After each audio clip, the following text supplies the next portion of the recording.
നന്ദി ധനേഷ് ഡോക്ടറെ. IFPHന്റെ 1494 ദിവസത്തെ മലയാള വിഭാഗ പരിപാടിയിലേക്ക് സ്വാഗതം. ആദ്യമായിട്ട് ഒരു നിമിഷത്തെ മൗന പ്രാർത്ഥന. നന്ദി. നമ്മുടെ ഇന്നത്തെ പരിപാടി നമുക്ക് എല്ലാവർക്കും അറിയാവുന്ന പോലെ 1500 ദിവസത്തെ പരിപാടിയുടെ കർട്ടൻ റൈസറായിട്ട് നിർത്തുകയാണ്. അപ്പോൾ 1-ാം ദിവസമാണ് ഇന്ന് നമ്മൾ തുടങ്ങുന്നത്. ഹോമിയോപ്പതി മെഡിക്കൽ വിദ്യാഭ്യാസം, വെല്ലുവിളികളും പരിഹാരവും എന്നുള്ള വിഷയമാണ്. നമുക്കെല്ലാം അറിയാം നമ്മുടെ വിദ്യാഭ്യാസത്തിന്റെ ഒരു പ്രാധാന്യം എത്രത്തോളം ഉണ്ടെന്നുള്ളത്. കഴിഞ്ഞ ഏതാനും വർഷങ്ങളായിട്ട് ഹോമിയോപ്പതിക്ക് വളരെയധികം പുരോഗതി കൈവരിക്കാൻ കഴിഞ്ഞിട്ടുണ്ട്. ഏത് ഏത് ഏത് നിലയിൽ നോക്കിയാലും. എന്തുകൊണ്ടാണ് ഇത് സംഭവിക്കുന്നത് ചോദിച്ചു കഴിഞ്ഞാൽ തീർച്ചയായിട്ടും ഒരു പരിധിവരെയെങ്കിലും നമ്മുടെ വിദ്യാഭ്യാസ രംഗത്തുണ്ടായ ഉയർച്ച തന്നെയാണ് അതിന് കാരണം എന്ന് വളരെ വ്യക്തമാണ്. ഡിപ്ലോമ കോഴ്സിൽ തുടങ്ങി, അത് ഡിഗ്രി കോഴ്സായി, പോസ്റ്റ് ഗ്രാജുവേഷനായി, ഇപ്പം പോസ്റ്റ് ഡോക്ടറൽ PhD വരെ എത്തിയിട്ടുണ്ട്. നമുക്ക് ഇനിയും മുന്നോട്ട് പോകാൻ ധാരാളമുണ്ട്. Miles and miles to go before I sleep എന്ന് പറഞ്ഞതുപോലെ നമ്മുടെ വിദ്യാഭ്യാസത്തിൽ വളരെയധികം മുമ്പോട്ട് പോകേണ്ടതുണ്ട്. പക്ഷെ ഏറ്റവും പ്രധാനമായ ഒരു കാര്യം എന്ന് പറയുന്നത് നമ്മുടെ ഹോമിയോപ്പതി സമൂഹം നമ്മുടെ വിദ്യാഭ്യാസപരമായ കാര്യങ്ങളിൽ വേണ്ടത്ര ശ്രദ്ധ ചെലുത്തിയിട്ടുണ്ടോ എന്നൊരു കാര്യം സംശയമുണ്ട്.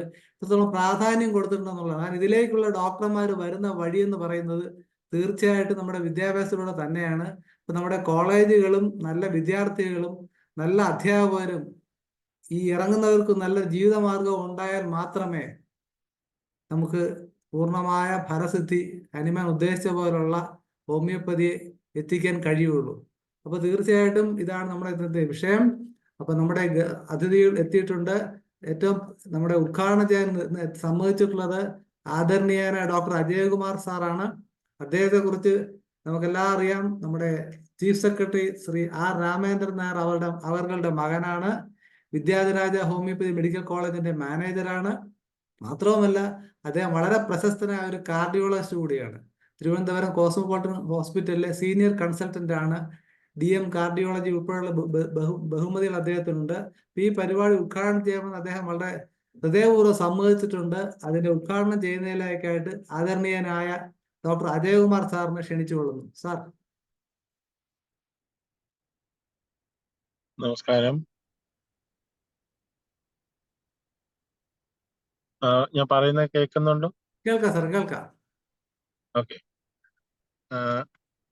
ബഹുമാനായ ഡോക്ടർ മനോജ്, അതുപോലെ ഇന്നത്തെ ഈ ഓൺലൈൻ മീറ്റിംഗിൽ പങ്കെടുക്കുന്ന മറ്റ് വിശിഷ്ട വ്യക്തിത്വങ്ങളെ എല്ലാവർക്കും നമസ്കാരം. ആമുഖമായിട്ട് ഞാൻ പറയട്ടെ, ഞാനൊരു മോഡേൺ മെഡിസിൻ പ്രാക്ടീസ് ചെയ്യുന്ന ഡോക്ടറാണ്. എൻ്റെ ഒരു അധിക ചുമതല പോലെ ഒരു ഓണറി വർക്ക് പോലെയാണ് ഞാൻ വിദ്യാധിരാജ ഹോമിയോപ്പതി മെഡിക്കൽ കോളേജിന്റെ മാനേജറുടെ ജോലി ഇവിടെ നോക്കുന്നത്. വിദ്യാധിരാജ ഹോമിയോപ്പതി മെഡിക്കൽ കോളേജിന്റെ ഓണർഷിപ്പ് ശ്രീ വിദ്യാധിരാജ വിദ്യാസമാജം എന്ന ചാരിറ്റബിൾ സൊസൈറ്റിയിലാണ്. ആ സൊസൈറ്റിയുടെ സെക്രട്ടറി എന്നുള്ള പദവി വഹിക്കുന്നതുകൊണ്ടാണ് എക്സ് ഒഫീഷ്യോ ആയിട്ട് വിദ്യാധിരാജ ഹോമിയോപ്പതി മെഡിക്കൽ കോളേജിന്റെ മാനേജറുടെ ഡ്യൂട്ടി കൂടെ എനിക്ക് വന്നിരിക്കുന്നത്. അപ്പോൾ ഒരു ഹോമിയോപ്പതി മെഡിക്കൽ കോളേജിന്റെ ചുമതലയുള്ള ആളായതുകൊണ്ട് ഞാനിപ്പം മോഡേൺ മെഡിസിൻ പ്രാക്ടീസ് ചെയ്യുന്നോ ഇല്ലയോ, അതോ ഞാനൊരു ഡോക്ടറാണോ ഇല്ലയോ എന്നുള്ളതൊക്കെ വിട്ട് ആ ഹോമിയോപ്പതി എന്ന ചികിത്സാ ശാഖയ്ക്ക് കൊടുക്കേണ്ട എല്ലാ ബഹുമാനവും കൊടുത്തു തന്നെ മുമ്പോട്ട് പോകണം എന്നുള്ളത് തന്നെയാണ് എപ്പോഴും ഞാൻ ആഗ്രഹിച്ചിട്ടുള്ളത്. ഹോമിയോപ്പതിയെ കുറിച്ച് ഒരുപാട് ഗഹനമായിട്ട് മനസ്സിലാക്കാനോ പഠിക്കാനോ സാധിച്ചിട്ടില്ലെങ്കിലും മോഡേൺ മെഡിസിൻ പ്രാക്ടീസ് ചെയ്യുന്നു, കാർഡിയോളജിയിൽ പ്രാക്ടീസ് ചെയ്യുന്നു എന്നുള്ള ഒരു ഇത്രയും നാളത്തെ എൻ്റെ ഒരു എക്സ്പീരിയൻസ് വെച്ചിട്ട് ഞാൻ മനസ്സിലാക്കാൻ, വെളിയിൽ നിന്നും ഹോമിയോപ്പതിയെ മനസ്സിലാക്കാൻ ഒരുപാട് ശ്രമിച്ചിട്ടുണ്ട്. പിന്നെ ഹോമിയോപ്പതിക് എഡ്യൂക്കേഷന്റെ കേരളത്തിലുള്ള 5 കോളേജുകളിൽ ഒരു കോളേജായ തിരുവനന്തപുരത്ത് നേമത്തുള്ള ഹോമിയോപ്പതി മെഡിക്കൽ കോളേജിന്റെ ഒരു ചുമതലയും കൂടെ ഉള്ളതുകൊണ്ട് ഹോമിയോപ്പതിക് മെഡിക്കൽ എഡ്യൂക്കേഷന്റെ കാര്യങ്ങൾ ഒരുപാട് കാര്യങ്ങൾ കണ്ടും അടുത്തറിയാൻ സാധിച്ചിട്ടുണ്ട്. ഈ കാരണങ്ങൾ കൊണ്ടാകാം എന്നെ ഇന്ന് ഈ ഒരു പരിപാടി ഉദ്ഘാടനം ചെയ്യാനായിട്ട് ഡോക്ടർ മനോജ് ക്ഷണിച്ചതെന്ന് എനിക്ക് തോന്നുന്നു. അതിലൊക്കെ കൂടുതൽ ഡോക്ടർ മനോജിന് എന്നോടുള്ള ഒരു സ്നേഹത്തിന്റെ ഒരു പ്രകടനം കൂടെ ആയിട്ടാണ് ഞാൻ ഇതിനെ മനസ്സിലാക്കുന്നത്. ആ സ്നേഹബന്ധത്തിനും അദ്ദേഹത്തിന് എനിക്ക് തന്ന ഈ അവസരത്തിനും അദ്ദേഹത്തിനും IFPHന്റെ എല്ലാ അംഗങ്ങൾക്കുമുള്ള നന്ദി ആദ്യമേ ഞാനിവിടെ പ്രകടിപ്പിക്കുകയാണ്. ഇന്നത്തെ ടോപ്പിക് എന്ന് പറയുന്നത് മെയിൻലി ഹോമിയോപ്പതിക് മെഡിക്കൽ എഡ്യൂക്കേഷൻ ഇപ്പോഴെങ്ങനെയാണ്, അത് മുമ്പോട്ട് എങ്ങനെയാണ് വേണ്ടത് എന്നുള്ളതാണ്. അപ്പോ ഹോമിയോപ്പതി മെഡിക്കൽ എഡ്യൂക്കേഷൻ മാത്രമല്ല, പൊതുവെ medical education in India and world എങ്ങനെ മുമ്പോട്ട് പോകണം എന്നുള്ളതിനെ കുറിച്ച് കുറെയൊക്കെ ഞാൻ മനസ്സിലാക്കിയിട്ടുണ്ട്. ഇപ്പോൾ കേരള ഹെൽത്ത് യൂണിവേഴ്സിറ്റിയുടെ ജനറൽ മെഡിസിന്റെ ഒരു approved professor of general medicine കൂടെയാണ് ഞാൻ. ബിക്കോസ് മൂകാംബിക മെഡിക്കൽ കോളേജിൽ ഞാൻ head of the department of cardiology ആയിട്ട് പ്രവർത്തിച്ചിരുന്ന കാലഘട്ടത്തിൽ ഒരു 11 വർഷത്തോളം പ്രവർത്തിച്ചു. കോവിഡ് വന്നപ്പോഴാണ് അത് നിർത്തിയിട്ട് ഞാൻ പ്രാക്ടീസ് മുഴുവനായിട്ട് നോക്കുന്ന രീതിയിലേക്ക് വന്നത്. മറ്റേത് ഞാൻ ഒരു 50% ടൈം ടീച്ചിങ് ഉണ്ടായിരുന്നു. അവിടെ കാർഡിയോളജിയിലെ ഹെഡായിരിക്കുമ്പോഴും അവിടെ ജനറൽ മെഡിസിൻ MD ഉള്ളതുകൊണ്ടും MBBS ഉള്ളതുകൊണ്ടും DM കാർഡിയോളജി ഇല്ലായിരുന്നതുകൊണ്ടും എന്നെ ലീൻ കാണിച്ചിരുന്നത് general medicine MD general medicine ഉള്ളതുകൊണ്ട് ജനറൽ മെഡിസിന്റെ അസിസ്റ്റന്റ് പ്രൊഫസറായിട്ട് കാണിച്ചു. അത് കഴിഞ്ഞ് അസോസിയേറ്റ് പ്രൊഫസർ ആയിരുന്നു. ഇപ്പോൾ അതുകൊണ്ട് ഹെൽത്ത് യൂണിവേഴ്സിറ്റി അപ്രൂവ്ഡ് പ്രൊഫസർ ആയിട്ട് കേരള ഹെൽത്ത് യൂണിവേഴ്സിറ്റി അപ്രൂവ് ചെയ്തുകൊണ്ട് ഞാനിപ്പോൾ ഇവിടെ നിംസിന്റെ ഡെന്റൽ കോളേജിലെ ജനറൽ മെഡിസിൻ ഡിപ്പാർട്ട്മെന്റ് ഹെഡായിട്ട് ഇവിടെ പ്രവർത്തിക്കുകയാണ്. അപ്പൊ അതുകൊണ്ട് അതൊന്ന്. പിന്നെ അതിനു മുമ്പ് ഞാൻ MD കഴിഞ്ഞ് DM എടുക്കുന്നതിന് മുമ്പ് ഒരു 2 വർഷത്തോളം assistant professor in general medicine ആയിട്ട് പ്രവർത്തിച്ചിട്ടുണ്ട്. അത് ചെന്നൈയിൽ ഒരു മെഡിക്കൽ കോളേജിലാണ്, അറിയപ്പെടുന്ന Shri Ramachandra medical college and research institute. അതൊരു ഡീംഡ് യൂണിവേഴ്സിറ്റിയാണ്. അന്ന് തന്നെ ഡീംഡ് യൂണിവേഴ്സിറ്റി ആയിരുന്നു. അപ്പൊ അന്നത്തെ കാലത്ത് അതൊരു 2000, 2002 അങ്ങനെയുള്ള ഒരു 2 വർഷമാണ്. ആ സമയത്ത് മെഡിക്കൽ കൗൺസിൽ ഓഫ് ഇന്ത്യ ഈ റിഫോംസ് ഇൻ മെഡിക്കൽ എഡ്യൂക്കേഷൻ നടപ്പിലാക്കാനുള്ള ശ്രമത്തിലായിരുന്നു. അതിന് നാഷണൽ ലെവലിൽ തന്നെ പ്രത്യേകിച്ചും മേജർ സിറ്റീസ്, ചെന്നൈയിൽ പ്രത്യേകിച്ചും സൗത്ത് ഇന്ത്യയുടെ ഒരു മെയിൻ കോൺഫറൻസ് നടത്തി. അത് നടത്താനും അതിന്റെ ഒരു ഓർഗനൈസറായിട്ടും അതിനകത്ത് ഒരു മേജർ പാർട്ട് വഹിക്കാനും ഒക്കെ എനിക്ക് അന്നേ കഴിഞ്ഞിരുന്നു. അതൊരു 20-21 വർഷത്തോളം ആയി അത്. അപ്പൊ അന്ന് ആണ് വെർട്ടിക്കൽ ഇന്റഗ്രേഷൻ ഒക്കെ പോലുള്ള ഒരുപാട് കാര്യങ്ങൾ MBBS ഫസ്റ്റ് ഇയേഴ്സിന് തന്നെ ഫൈനൽ ഇയർ സബ്ജക്ട്സ് പരിചയപ്പെടുത്തുക. ഫൈനൽ ഇയറിൽ ഉള്ള സബ്ജക്ട്സും അല്ലെങ്കിൽ സൂപ്പർ സ്പെഷ്യാലിറ്റിയിലുള്ള ഡോക്ടേഴ്സിനെ ആദ്യമേ MBBS ഫസ്റ്റ് ഇയർ ആകുമ്പോഴേ കുട്ടികൾക്ക് ചെറിയ ഇടയ്ക്ക് ഒരു ലെക്ചർ കൊടുക്കുക. അങ്ങനെ വെർട്ടിക്കൽ ഇന്റഗ്രേഷൻ എന്ന് പറഞ്ഞാൽ ഏറ്റവും അവസാനം പഠിക്കുന്നത് തന്നെ ആദ്യമേ പഠിപ്പിക്കുക. അങ്ങനെയുള്ള രീതികൾ. പിന്നെ ക്ലിനിക്കലി ബേസ്ഡ് ആയിട്ടുള്ള പ്രീ ക്ലിനിക്കൽ പാരാക്ലിനിക്കൽ സബ്ജക്ട്സ് എല്ലാം തന്നെയും. ഞാനൊക്കെ MBBS പഠിച്ചത് 1988 ട്രിവാൻഡ്രം മെഡിക്കൽ കോളേജ് ജോയിൻ ചെയ്ത് 94 പാസ് ഔട്ട് ചെയ്തത്. അപ്പം ആ കാലഘട്ടത്തില് എല്ലാ സബ്ജക്റ്റും ആസ് ഇറ്റ് ഈസ് പഠിക്കുമായിരുന്നു. അപ്പം അനാറ്റമി ആണെങ്കിൽ ഗ്രേസ് അനാറ്റമി പഠിക്കുക. അതിന്റെ ഒരു ആവശ്യം ശരിക്കും പറഞ്ഞാൽ ഒരു ഡോക്ടറെ സംബന്ധിച്ചിടത്തോളം ഇല്ല. ഡോക്ടർ ഇപ്പൊ അനാറ്റമിയുടെ വലിയ മിടുക്കനാവേണ്ട കാര്യമില്ല. ഒരു അപ്ലൈഡ് അനാറ്റമിയാണ് ഒരു ഡോക്ടർ അറിഞ്ഞിരിക്കേണ്ടത്. Application of anatomy in medicine എന്നുള്ളതാണ്. പിന്നെ അനാറ്റമി മാത്രം പഠിക്കണമെങ്കിൽ MBBS കഴിഞ്ഞിട്ട് MD അനാറ്റമിക്ക് പോകാമല്ലോ.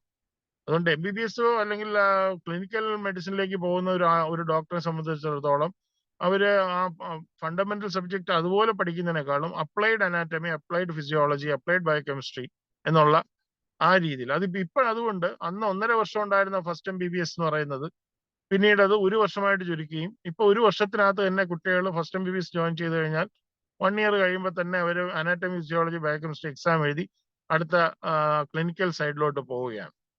അപ്പൊ അങ്ങനെയുള്ള മാറ്റങ്ങൾ വന്നു. ഇനി എന്തൊക്കെ മാറ്റം വരുത്താം എന്നുള്ളതാണ്. അപ്പം ഹോമിയോപ്പതി മെഡിക്കൽ എഡ്യൂക്കേഷന്റെ കാര്യത്തില് 2-3 കാര്യങ്ങളാണ് എനിക്ക് എടുത്തു പറയാനുള്ളത്. ഹോമിയോപ്പതി മെഡിക്കൽ എഡ്യൂക്കേഷന് വളരെ പണ്ട് തന്നെ മോഡേൺ മെഡിസിനിൽ വന്ന ചില കാര്യങ്ങൾ ഇപ്പോഴും വന്നിട്ടില്ല. എന്നു പറഞ്ഞാൽ വളരെ വളരെ പണ്ട് തന്നെ കൺസേൺ സബ്ജക്റ്റില് MD എടുത്ത ഒരാൾക്ക് മാത്രമേ ടീച്ചറായിട്ട് മോഡേൺ മെഡിസിനിൽ പ്രവർത്തിക്കാൻ പറ്റുള്ളൂ.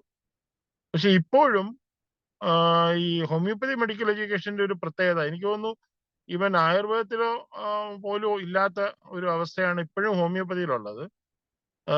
കൺസേൺ സബ്ജക്റ്റിലല്ല, വേറൊരു സബ്ജക്റ്റിലാണ് പലരും MD എടുത്തിട്ട് പക്ഷെ വർക്ക് ചെയ്യുന്നത് എൻറ്റയർലി വേറൊരു സബ്ജക്റ്റാണ്. പ്രത്യേകിച്ചും പ്രീ ക്ലിനിക്കൽ പാരാക്ലിനിക്കൽ സബ്ജക്ട്സിലൊന്നും തന്നെ ഇതുവരെയും MD സ്റ്റാർട്ട് ചെയ്തിട്ട് പോലും ഇല്ല. ആകെ എനിക്ക് തോന്നുന്നു റെപ്പർട്ടറി, പ്രാക്ടീസ് ഓഫ് മെഡിസിൻ, പിന്നെ അതുപോലെ മെറ്റീരിയ മെഡിക്കയും ഓർഗനോൺ, പിന്നെ കുറച്ച് എനിക്ക് തോന്നുന്നു ഹോമിയോപ്പതിക് ഫാർമസി, പിന്നെ എനിക്കൊന്ന് സൈക്കാട്രിയോ മറ്റേ ഉള്ളൂ. ഇതൊക്കെയാണ് മാക്സിമം ഇന്ത്യയിൽ MD ഉള്ള സബ്ജക്റ്റുകൾ. ബാക്കിയുള്ള സബ്ജക്റ്റുകളൊന്നും ഇതുവരെ ഹോമിയോപ്പതിയിൽ MD പോലും വന്നിട്ടില്ല എന്നുള്ളതാണ് അവസ്ഥ. അപ്പൊ അങ്ങനെ അതൊരു പ്രധാനപ്പെട്ട കാര്യമാണ്. എല്ലാ സബ്ജക്റ്റിലും ഹോമിയോപ്പതിയിൽ തന്നെ MD വരികയും ടീച്ചിങ് സൈഡിലുള്ള ആൾക്കാര് ഏത് ഡിപ്പാർട്ട്മെന്റിലാണോ പ്രവർത്തിക്കുന്നത് ആ ഡിപ്പാർട്ട്മെന്റിൽ തന്നെ MD എടുത്തവർക്ക് തന്നെ അവിടെ പ്രവർത്തിക്കുക എന്നുള്ള ഒരു അവസ്ഥയിലേക്ക് കൊണ്ടുവരണം. അല്ലാതെ നമ്മൾ MD എടുത്ത ഒരു സബ്ജക്റ്റ് അല്ല പിന്നീട് ജീവിതം മുഴുവൻ പഠിപ്പിക്കുന്നത് എന്ന് പറയുന്നത് എത്രത്തോളം ശരിയാണെന്ന് ആലോചിക്കേണ്ട ഒരു കാര്യമാണ്. അത് വേറെ ഒരു ഫീൽഡിലും കണ്ടിട്ടില്ല. ഇപ്പം ഹോമിയോപ്പതിക്ക് മാത്രമുള്ള ഒരു കാര്യമാണിത്. പിന്നെ MD ഇല്ലാത്തവര് പഠിപ്പിക്കുന്നു എന്നുള്ളൊരു അവസ്ഥ ഉണ്ടായിരുന്നു. അതെന്തായാലും 2013 റെഗുലേഷൻ വന്നതോടുകൂടി ഹോമിയോപ്പതിയിൽ MD എടുത്താലേ പുതുതായിട്ട് ജോയിൻ ചെയ്യാൻ പറ്റൂ. പക്ഷെ പണ്ട് പഠിപ്പിച്ചുകൊണ്ടിരിക്കുന്ന ആൾക്കാർ MD എടുക്കണം എന്നുള്ളൊരു അവസ്ഥ ഇപ്പോഴും വന്നിട്ടില്ല. പക്ഷെ മിക്കവാറും എല്ലാവരും അത് കഴിഞ്ഞ് MD എടുത്തു, പക്ഷെ എടുക്കാത്തവരും ഉണ്ട്.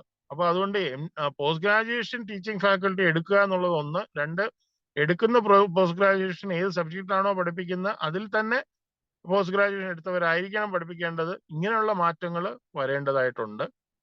പിന്നെ ഹോമിയോപ്പതിയെ പറ്റി ജനറലായിട്ട് പറയുകയാണെങ്കിൽ കുട്ടികൾക്ക് ഇപ്പോഴത്തെ കുട്ടികളൊക്കെ വളരെ മിടുക്കന്മാരായിട്ട് കുട്ടികളാണ് നമ്മുടെ കോളേജിൽ വരുന്നത്. എൻട്രൻസിൽ നല്ല മാർക്ക് മേടിച്ചിട്ട് വരുന്ന കുട്ടികളാണ്. അവരുടെ ഒരു ബ്രില്യൻസ് നമ്മൾ യൂട്ടിലൈസ് ചെയ്യാൻ പറ്റണം. അവർക്ക് ഫുൾ ഹോമിയോപ്പതി എന്ന് പറയുന്ന ആ ചികിത്സാ രീതിയുടെ അവർക്ക് സ്നേഹവും അടുപ്പവും അതിനോടൊരു ഓണർഷിപ്പും തോന്നുന്ന രീതിയിൽ അവരെ പഠിപ്പിച്ച് വളർത്തിക്കൊണ്ടുവരണം. ഹോമിയോപ്പതിയുടെ ഒരു മുന്നണി പോരാളികളാക്കി നമ്മുടെ കുട്ടികളെ വളർത്തിക്കൊണ്ട് വരണം എന്നുള്ളതാണ് എനിക്ക് പറയാനുള്ളത്. എന്ന് പറഞ്ഞാൽ മോഡേൺ മെഡിസിനിൽ അങ്ങനെ ഒരു പ്രശ്നമില്ല. ആയുർവേദത്തിന് എങ്ങനെയാണെന്ന് എനിക്ക് അറിയില്ല. എന്തായാലും മോഡേൺ മെഡിസിനിൽ വരുന്ന ഇപ്പം IMAയുടെ തന്നെ ലീഡർഷിപ്പ് നമ്മൾ നോക്കുമ്പോൾ അറിയാം. നമ്മൾ ഇന്റർവ്യൂസോ അല്ലെ TV ചാനൽ ചർച്ചയിലൊക്കെ കാണുമ്പോൾ നമുക്ക് വ്യക്തമായിട്ട് കാണാൻ പറ്റുന്നുണ്ട്. അവര് മോഡേൺ മെഡിസിന് വേണ്ടി ഫൈറ്റ് ചെയ്യുന്ന അത്രയും ശക്തിയോടുകൂടി ഹോമിയോപ്പതിക്ക് വേണ്ടി ഹോമിയോപ്പതിയുടെ നേതാക്കൾക്ക് പറ്റുന്നുണ്ടോ എന്ന് ചിന്തിക്കേണ്ട ഒരു അവസ്ഥയുണ്ട്. അത് ഞാൻ ഹോമിയോപ്പതിയുടെ സൈഡിൽ നിന്ന് പറയാണ്, ഞാനൊരു മോഡേൺ മെഡിസിൻ സൈഡിൽ നിന്ന് പറയല്ല. ഹോമിയോപ്പതി കൂടുതലായിട്ട് അതിനുവേണ്ടി ഫൈറ്റ് ചെയ്യുന്ന അതിന്റെ ലീഡർഷിപ്പ് ഉണ്ടാവേണ്ടതുണ്ട്. അവര് മോഡേൺ മെഡിസിനുകാരോ വേറെ ബാക്കിയുള്ളവരോ ഇപ്പം ഇപ്പോഴത്തെ ഫ്രീ തിങ്കേഴ്സോ എസെൻസ് ഗ്ലോബലോ ഒക്കെ ഹോമിയോപ്പതി പറ്റി മോശമായി പറഞ്ഞു എന്ന് പറഞ്ഞിട്ട് നമ്മളത് കണ്ട് പേടിച്ചിരിക്കേണ്ട കാര്യമൊന്നുമില്ല. അവർക്ക് ഹോമിയോപ്പതി എന്താണെന്ന് മനസ്സിലാത്തതുകൊണ്ട് അവർ ഇങ്ങനെ പറയുന്നു. അവര് മനസ്സിലാക്കണം എന്ന് നമ്മൾ നിർബന്ധം പിടിക്കൊന്നും വേണ്ട. മനസ്സിലാക്കാൻ ആഗ്രഹിക്കുന്നവർക്ക് മനസ്സിലാക്കാൻ പറ്റുന്ന രീതിയിൽ നമ്മൾ ഹോമിയോപ്പതിയെ നാട്ടുകാരുടെ മുമ്പിൽ കൊണ്ടുവരികയും പൊതുജനത്തിന് എന്തായാലും ഇന്ത്യയിൽ പ്രത്യേകിച്ചും കേരളത്തിൽ പണ്ടേ തന്നെ ഹോമിയോപ്പതിയോട് വലിയ വിശ്വാസമാണ്. ഞാൻ വളരെ കുഞ്ഞായിരുന്ന കാലം തൊട്ട് എനിക്കറിയാം. എൻ്റെ പേരൻസ് ഒക്കെ എപ്പോഴും കുട്ടികൾക്ക് എനിക്കൊക്കെ ഹോമിയോപ്പതി ഒരുപാട് ചികിത്സ നൽകിയിട്ടുണ്ട്. അതുകൊണ്ട് ഗുണമുണ്ടായിട്ടുണ്ട്. അപ്പൊ അതുകൊണ്ട് ഹോമിയോപ്പതി ഇപ്പം നമ്മൾ ആരും പഠിപ്പിച്ചു കൊടുക്കേണ്ട കാര്യമൊന്നുമില്ല. ഹോമിയോപ്പതിയുടെ ഗുണങ്ങൾ പൊതുജനത്തിനൊക്കെ ഏകദേശം ധാരണയുണ്ട്. പക്ഷേ നമ്മൾ ഓപ്പൺ ആയിട്ടുള്ള ചർച്ചകളിലൊക്കെ വരുമ്പോൾ നമുക്ക് ഹോമിയോപ്പതിയെ എത്രത്തോളം നമ്മുടെ നേതാക്കൾക്ക് അതിനെ പ്രൊട്ടക്ട് ചെയ്ത് ചർച്ചകൾ മുമ്പോട്ട് കൊണ്ടുപോകാൻ കഴിഞ്ഞിട്ടുണ്ടെന്നുള്ളത് ശ്രദ്ധിക്കേണ്ട കാര്യമാണ്. വേൾഡ് ഓവർ ആണെങ്കിൽ പോലും ഹോമിയോപ്പതിയെ താഴോട്ട് വലിച്ച് നീക്കാൻ ശ്രമിക്കുന്നവരെ അതിജീവിച്ചുകൊണ്ട് മുമ്പോട്ട് പോകാനുള്ള ധൈര്യവും ശക്തിയും ഒക്കെ നമ്മുടെ അടുത്ത തലമുറയെ കുട്ടികൾക്ക് ഉണ്ടാക്കണം.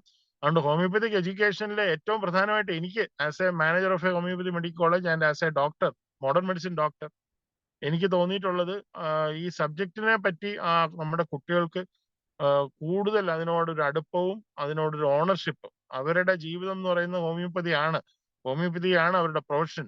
അതുകൊണ്ട് അതിനു വേണ്ടി ഫൈറ്റ് ചെയ്യാനുള്ള ഒരു ആർജവം നമ്മുടെ കുട്ടികൾ കൊടുക്കുക. അത് പറ്റിയാൽ നമ്മൾ ഹോമിയോപ്പതിക് എഡ്യൂക്കേഷൻ പൂർണ്ണമാവും എന്നുള്ളതാണ് എനിക്ക് പറയാനുള്ളത്. ഞാൻ ഇത് കൂടുതലൊന്നും പറയുന്നില്ല. ഇത് കൂടുതൽ അറിയുന്ന ആൾക്കാരാണ് ഇനി സംസാരിക്കുന്നത്. അവരുടെ കാര്യങ്ങൾ അവർ മുന്നോട്ട് വയ്ക്കട്ടെ. അതിന് എല്ലാവർക്കും എൻ്റെ അഭിനന്ദനങ്ങൾ, അഭിവാദ്യം പറയുന്നു. ഈ പരിപാടി ഇത്രയും 1500-ാമത്തെ എപ്പിസോഡിലോട്ട് പോവുകയാണെന്ന് അറിഞ്ഞതിൽ വളരെ സന്തോഷമുണ്ട്. ഇത് 1494 എന്നാണ് മനസ്സിലാക്കുന്നത്. അപ്പൊ ഇനിയിപ്പോ ഒരു 6 കൂടെ ആവുമ്പോൾ 6 മീറ്റിംഗും കൂടെ ആവുമ്പോൾ 1500 എത്തുന്നു. പക്ഷെ അതിനകത്ത് എനിക്ക് പറയാനുള്ളത് മോഡേൺ മെഡിസിനിലുള്ള ആരും ഇങ്ങനെ ഇത്രയും ഭംഗിയായിട്ട് എല്ലാ ദിവസവും എല്ലാവർക്കും പങ്കെടുക്കത്തക്ക രീതിയിൽ ഓൺലൈനായിട്ട് ഇങ്ങനെ അവർ എഡ്യൂക്കേറ്റീവ് പ്രോഗ്രാം നടത്തുന്നുണ്ടോ എന്ന് സംശയമുണ്ട്.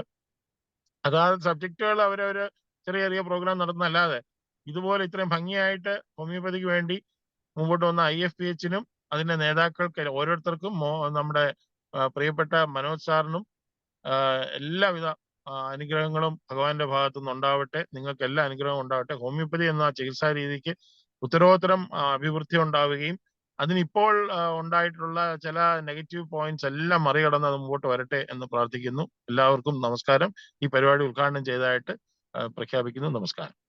വളരെ നന്ദി സാറ്. സാറിന്റെ സംഭാഷണം വളരെ ഉജ്ജ്വലമായിരുന്നു. അപ്പൊ ഇത് കേട്ടപ്പോൾ ഒരു കാര്യം മനസ്സിലായി, ഈ ഒരു പ്രോഗ്രാം വളരെ നേരത്തെ നടത്തേണ്ടതായിരുന്നു ഉള്ളത് തന്നെയാണ്. കാരണം വളരെ ആഴത്തിലാണ് സാർ സംസാരിച്ചത്. സാറ് പറഞ്ഞ വെർട്ടിക്കൽ ഇന്റഗ്രേഷൻ അത് വളരെ പ്രധാനമാണ്. കാരണം ഒരു കോളേജിൽ പഠിക്കുന്ന ഒരു കുട്ടി ആദ്യം കുറേ ഈ അനാട്ടമിയിലാണ് തല കുത്തിക്കയറാൻ നോക്കുന്നത്. അതോടുകൂടി തന്നെ അവന്റെ എല്ലാ കണക്ഷനും പോകുന്ന എനിക്ക് തോന്നിയിട്ടുണ്ട്. ഒരു ബോൺ എടുത്തിട്ട് ഇങ്ങനെ കറക്കിയിട്ട് അനാട്ടമിക്ക് ക്വസ്റ്റ്യൻ പഠിപ്പിക്കുന്ന ഒരു അവസ്ഥ നമുക്കറിയാം. അത് നേരെ മറിച്ച് സാറ് പറഞ്ഞാൽ ക്ലിനിക്കൽ എക്സ്പേർട്ട് ആയിട്ടുള്ള ആൾക്കാർ നമുക്കറിയാം. നമ്മുടെ കൃഷ്ണമൂർത്തി സാർ, ENT സാറ്, സാറിന്റെ ക്ലാസ് എന്ന് പറഞ്ഞ വലിയ അനുഭവമാണ്. അപ്പൊ അങ്ങനെയുള്ള ആൾക്കാരെ ഏറ്റവും താഴെ കൊണ്ടുവന്ന് പഠിപ്പിക്കുകയാണെങ്കിൽ തീർച്ചയായിട്ടും വലിയൊരു ഊർജം വിദ്യാർത്ഥികൾക്ക് കൊടുക്കാൻ കഴിയും. അത് സാർ വേറൊരു കാര്യം പറയുണ്ടായി, ഈ ഹോമിയോപ്പതിയുടെ പോരാളികളാകാൻ, ശരി, പൊട്ടൻഷ്യൽ ഫൈറ്റേഴ്സ് ആകാനുള്ള കഴിവ് ഉണ്ടാക്കിയെടുക്കണം. വളരെ നല്ലൊരു കാര്യമാണ് പറഞ്ഞത്. അതുപോലെ തന്നെ കുട്ടികളുടെ പൊട്ടൻഷ്യൽ എക്സ്പ്ലോർ ചെയ്യാനുള്ള കഴിവ് നമുക്ക് ഉണ്ടാകണം, യൂട്ടിലൈസ് ചെയ്യാനുള്ള കഴിവ് ഉണ്ടാകണം, നല്ല അധ്യാപകർ ഉണ്ടാകണം. അപ്പൊ അതോടൊപ്പം ഒരു സന്തോഷ വാർത്തയോടെ പറയാണ്, സാറിന്റെ കോളേജിലെ വിദ്യാർത്ഥി ഡോക്ടർ ദിൻഷ മുരളി ഇപ്പോൾ ഗവൺമെന്റ് കോളേജിലെ അസിസ്റ്റന്റ് പ്രൊഫസറായിട്ട് സെലക്ട് ചെയ്യപ്പെട്ടിട്ടുണ്ട്. അത് ഡോക്ടർ ദിൻഷ, നമുക്ക് IFPHന്റെ വകയുടെ എല്ലാ അഭിനന്ദനങ്ങളും. വിദ്യാരാജ പ്രോഡക്റ്റ് ആണ്. ഇത് കൂടാതെ തന്നെ ഈ കേരളത്തിലെ ഇന്ത്യയിലെ ഏറ്റവും പ്രഗത്ഭനായ homeopathy doctor Ismail Sait sir വിദ്യാരാജയുടെ പ്രോഡക്റ്റ് ആണ്. ഞാൻ വിദ്യാരാജ പ്രോഡക്റ്റ് ആണ്. നമ്മൾ ഹ്യൂബർട്ട്, ഇതിനകത്തുള്ള എല്ലാവരും തന്നെ. അതുപോലെ ഹോമിയോപ്പതി ഒരുപാട് ഡയറക്ടർമാർ സൃഷ്ടിച്ച ഒരു സ്ഥാപനം കൂടിയാണ് ശ്രീ വിദ്യാരാജ ഹോമിയോ മെഡിക്കൽ കോളേജ്. അത് രണ്ടാമതും വളരെയും ഉജ്ജ്വലമായിട്ട് തിളങ്ങി വരികയും ചെയ്തതിൽ വളരെ സന്തോഷമുണ്ട്. അതിന്റെ അഭിമാനം പറഞ്ഞറിയിക്കാൻ പറ്റില്ല. സാറിന് വളരെ നന്ദിയുണ്ട്. സാറിന് കഴിയുമെങ്കിൽ തുടരുക. നന്ദി സാർ, വളരെ നന്ദി. Okay, thank you. അടുത്തതായിട്ട് നമ്മുടെ ഡോക്ടർ ബിന്ദുകുമാരി മാഡം, ആതുരാശ്രമം ഹോമിയോപ്പതി മെഡിക്കൽ കോളേജിലെ പ്രിൻസിപ്പളാണ്. ബിന്ദുകുമാരി മാഡത്തിന് എന്താ പറയാനുള്ളത്? മാഡം അൺമ്യൂട്ട് ചെയ്യാമോ?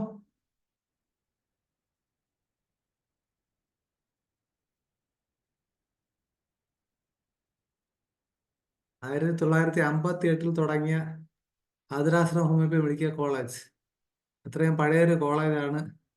അപ്പൊ ആ കോളേജിന്റെ പ്രഗത്ഭയായ സാരഥി ഡോക്ടർ ബിന്ദുകുമാരി മാഡത്തെ ആദരപൂർവ്വം ക്ഷണിക്കുന്നു. Thank you doctor Manish. ഇത്രയും എന്റെ ഒരു നല്ല സഹപ്രവർത്തകനാണ് ഡോക്ടർ മനോജ്. ഞങ്ങള് ഒരുമിച്ച് തിരുവനന്തപുരത്തുണ്ടായിരുന്ന PG കാലഘട്ടമൊക്കെ ഞാൻ എപ്പോഴും മനസ്സിൽ ഓർക്കുന്ന കുറച്ച് വ്യക്തിത്വങ്ങളുടെ കൂടായിരുന്നു ഞാൻ അന്ന് PG ചെയ്തത്. അതിലൊന്നാണ് ഡോക്ടർ മനോജ്, ഒന്ന് ഡോക്ടർ അമർബോധി. അവരുടെയൊക്കെ ജൂനിയർ ആയിട്ട്, ഫാക്കൽറ്റി ആയിട്ടാണ് ഞാൻ കയറിയതെങ്കിലും അവരുടെ ജൂനിയർ ആയിട്ടാണ് PG ചെയ്തത്. വളരെ നല്ല അനുഭവവും വളരെ നല്ല എക്സ്പീരിയൻസ് ഷെയർ ചെയ്യുന്ന എന്റെ സഹപ്രവർത്തകന് എന്നെ കുറിച്ച് നല്ല വാക്ക് പറഞ്ഞതിന് നന്ദി.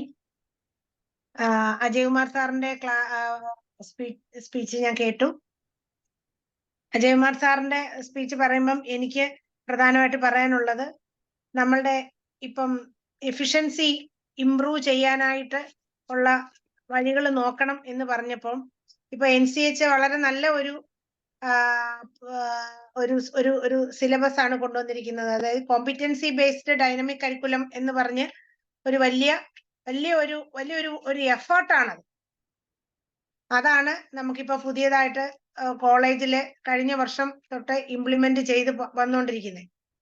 അപ്പം അതിനകത്ത് കോമ്പിറ്റൻസി ബേസ്ഡ് ചെയ്യുന്ന സമയത്ത് സിലബസിനകത്തും ഭയങ്കര മാറ്റം ഉണ്ടാക്കി. ഡ്യൂറേഷൻ കൂട്ടി. 1 ഇയർ ഡ്യൂറേഷൻ ആയിരുന്നത് 1.5 ഇയർ ഡ്യൂറേഷൻ ആക്കി.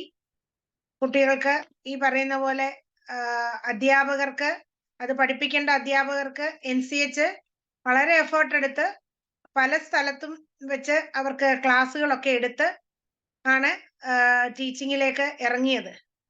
പക്ഷെ എന്നാലും അത് അത്രമാത്രം അങ്ങോട്ട് ഫലപ്രാപ്തി ആയോ എന്ന് ചോദിച്ചാൽ അത്രമാത്രം കുഞ്ഞുങ്ങൾ കോമ്പീറ്റന്റ് ആയോ എന്ന് പലപ്പോഴും സംശയമാണ്. കാരണം വളരെ അഡ്വാൻസ്ഡ് ആയിട്ടുള്ള ഒരു സിലബസ്, ഭയങ്കര ഭയങ്കര എക്സ്പാൻസീവ് ആയിട്ടുള്ള. അപ്പൊ അതിനെ കുട്ടികളുടെ തലയിലോട്ട് അത് അടിച്ചേൽപ്പിച്ചത് ഒരു ഒരു ശരിയാണോ എന്ന് എനിക്ക് ഒരു ഭയങ്കര ബുദ്ധിമുട്ടാണ്. കാരണം നമുക്കറിയാമല്ലോ, എൻട്രൻസ് എന്ന് പറഞ്ഞാൽ 2, 3, 4 പ്രാവശ്യം റിപ്പീറ്റ് ചെയ്ത് ആകെപ്പാടെ ഫെഡപ്പായി വരുന്ന കുഞ്ഞുങ്ങളാ. അവരുടെ മനസ്സിലോട്ട് ഈ പറയുന്ന കോമ്പിറ്റൻസിക്ക് വേണ്ടിയിട്ട് ഫസ്റ്റ് ഇയറിലെ പോർഷൻ എന്ന് പറഞ്ഞാൽ ഫസ്റ്റ് ഇയറിൽ അവർക്ക് ക്ലിനിക്കൽ സൈഡ് വരെ ഉണ്ട്, ഹോസ്പിറ്റലിൽ വരെ പോയി പേഷ്യൻസിന്റെ, എന്നാൽ ആധികാരികമായിട്ട് പേഷ്യൻസിന്റെ കേസ് എടുക്കുകയോ അങ്ങനെയുള്ള കാര്യങ്ങളൊന്നും ഇല്ല. പക്ഷെ എന്നാലും പേഷ്യന്റിനെ കേസ് എടുക്കുന്ന കാണണം, അവരോട് ചോദിക്കണം. അപ്പൊ അതുപോലെ തന്നെ NCHന്റെ റേറ്റിംഗിന് ഇപ്രാവശ്യം വന്നപ്പം അവരോട് പ്രത്യേകിച്ച് ഇതുമായിട്ട് ബന്ധപ്പെട്ട് ക്ലിനിക്കൽ സൈഡിലെ ക്വസ്റ്റ്യൻസ് ഒക്കെ ചോദിച്ച് അവരാകപ്പാടെ കണ്ണും തള്ളി ഒക്കെ നിൽക്കുകയായിരുന്നു. കുറച്ചൊക്കെ ആൻസർ പറഞ്ഞു, എങ്ങനെ BP നോക്കും, എന്താണ് BP നോക്കുന്നതിന്റെ പ്രിലിമിനറി എന്നൊക്കെ പറഞ്ഞപ്പോ പെട്ടെന്ന് അവരാകപ്പാടെ ടെൻസ്ഡ് ആയിട്ടായിരിക്കും കുറച്ചൊക്കെ അവർക്ക് അത് പ്രസന്റ് ചെയ്യാൻ പറ്റിയുള്ളൂ. പിന്നെ സിലബസ് ആണെങ്കിലും വളരെയധികം എക്സ്പാൻസീവ്. അത്രയും നമ്മളുടെ പെട്ടെന്ന് കൊണ്ടുപോകുമ്പം പല കുഞ്ഞുങ്ങൾക്കും അതിനകത്ത് ബുദ്ധിമുട്ടുണ്ട്. ഇനിയിപ്പം ഫസ്റ്റ് ഇയറിന്റെ ഈ CBDCയുടെ പരീക്ഷ കഴിഞ്ഞിട്ടേ ഉള്ളൂ. ആ പരീക്ഷയ്ക്കകത്താണെങ്കിലും പിന്നെയും കുറെ കൂടെ ബുദ്ധിമുട്ടുകളുണ്ട്. അതായത് രണ്ട് എക്സാമിനേഴ്സ് വേണം, 2 ഇന്റേണൽസും 2 എക്സ്റ്റേണൽസും വേണം. നമുക്കിന്ന് എല്ലാവർക്കും കുറച്ചൊക്കെ ആൾക്കാർക്ക് അറിയാമായിരിക്കും, കാരണം എല്ലാ കോളേജസിലും അധ്യാപകരുടെ വേക്കൻസികൾ ഒത്തിരിയും ഒഴിഞ്ഞു കിടക്കുകയാണ്. അധ്യാപകരുടെ വേക്കൻസികൾ റിട്ടയർമെന്റ് വരുന്നു. റിട്ടയർമെന്റ് കഴിഞ്ഞ കോളേജുണ്ട്, ഇപ്പൊ ഞങ്ങളുടെ കോളേജിലാണേലും അതുപോലെ തന്നെ ഈ വർഷം, അടുത്ത വർഷവും അടുത്ത മെയിലും അതിന്റെ അടുത്ത മെയിലുമായിട്ട് നല്ല ഒരു ടീം ഫാക്കൽറ്റീസ് റിട്ടയർ ചെയ്ത് പോവുകയാണ്. അപ്പം അങ്ങനെ വരുന്ന സമയത്ത് ഈ പറയുന്ന അതൊക്കെ ഫില്ല് ചെയ്യണം. അതൊന്നും നമ്മളുടെ കുട്ടികളുടെ എഡ്യൂക്കേഷനുമായിട്ട് ബന്ധപ്പെട്ട് ഉള്ള കാര്യമെന്നല്ല പറഞ്ഞു, അതെല്ലാം നമുക്കൊരു ഒരു വെല്ലുവിളിയാണ്. അതുപോലെ തന്നെ അജയകുമാർ സാറ് പറഞ്ഞു സെയിം സബ്ജക്റ്റിൽ PG എടുത്തിട്ട് ഉള്ള സാറുമാരായിരിക്കണം ഫാക്കൽറ്റി എന്ന് പറഞ്ഞു. ഒരു പരിധി വരെ നല്ലതാണ്. പക്ഷെ നമുക്ക് അതിനകത്തുള്ള കുറച്ചുകൂടെ ഡെവലപ്മെന്റിനകത്ത് പറ്റിയ surgery, gynaecology, practice of medicine ഇപ്പൊ തുടങ്ങിയിട്ടുണ്ട്, പത്തോളജി, ഫോറൻസിക്, ഇങ്ങനെയൊക്കെയുള്ള സബ്ജക്റ്റിലൊന്നും പോസ്റ്റ് ഗ്രാജുവേഷൻ തുടങ്ങിയിട്ടില്ല. അപ്പൊ അതുകൊണ്ട് അവർക്ക് പോസ്റ്റ് ഗ്രാജുവേഷൻ അത്യാവശ്യമായ സ്ഥിതിക്ക് അവര് അതാത് സമയങ്ങളിൽ വേക്കന്റ് ആയിട്ടുള്ള പോസ്റ്റുകളിൽ അവര് PG ചെയ്യുന്നുണ്ട്. അതൊന്നും സത്യം പറഞ്ഞാൽ അജയകുമാർ സാറ് പറഞ്ഞ പോലെ കുട്ടികളുടെ എഡ്യൂക്കേഷനെ അത് വലുതായിട്ട് സപ്പോർട്ട് ചെയ്യുന്നില്ല, ശരി തന്നെയാണ്. പക്ഷെ നമ്മളുടെ ഇപ്പോഴത്തെ രീതി അനുസരിച്ച് ആ സബ്ജക്റ്റിലൊന്നും PG വരാത്തത് കൊണ്ടാണ് അവര് ഈ സബ്ജക്റ്റ് ഓപ്റ്റ് ചെയ്യുന്നതും അവരതിനകത്ത് കുറച്ചുകൂടെ കുട്ടികൾക്ക്. എന്നാലും ഈ ഫസ്റ്റ് ഇയറിലെ അല്ലെ CBDCക്കകത്ത് കുറച്ചൊക്കെ അഡ്വാൻസ്ഡ് ആയിട്ട് കുട്ടികൾക്ക് പറഞ്ഞു കൊടുക്കാൻ സാധിക്കുന്നുണ്ട്.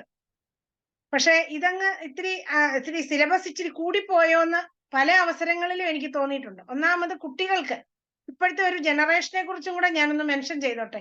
കാരണം ഇപ്പോഴത്തെ ജനറേഷന് പ്രത്യേകിച്ച് ഒരു ഹാർഡ് വർക്കും ചെയ്യാനായിട്ട് അവര് തയ്യാറല്ല. എനിക്ക് തോന്നുന്നു ഒരു 8ാം ക്ലാസ് തൊട്ട് ഈ എൻട്രൻസിന് വേണ്ടിയിട്ട് പ്രിപ്പയർ ചെയ്ത് അവരങ്ങ് ആകെപ്പാടെ ഫെഡപ്പായി അവരെ 2, 3, 4 പ്രാവശ്യമൊക്കെ റിപ്പീറ്റ് ചെയ്തിട്ട് വരുന്ന കുഞ്ഞുങ്ങളാ. അവർക്ക് ഈ പറയുന്ന നമ്മൾ വീണ്ടും ഒരു വലിയ കാര്യം അങ്ങോട്ട് അടിച്ചേൽപ്പിക്കുമ്പോ അവരങ്ങ് വളരെ അങ്ങ് ടയേർഡ് ആവുക. അവർക്ക് അതിനോടൊന്നും ഒരു വലിയ താല്പര്യം ഉള്ളതായിട്ട് തോന്നുന്നില്ല. ഇപ്പോഴും പല കുട്ടികൾക്കും, നേരത്തെ ഒന്നും എന്റെ കോളേജില് ഇങ്ങനെയുള്ള ഒരു അവസരമല്ലായിരുന്നു, ഒരു സാഹചര്യമല്ലായിരുന്നു.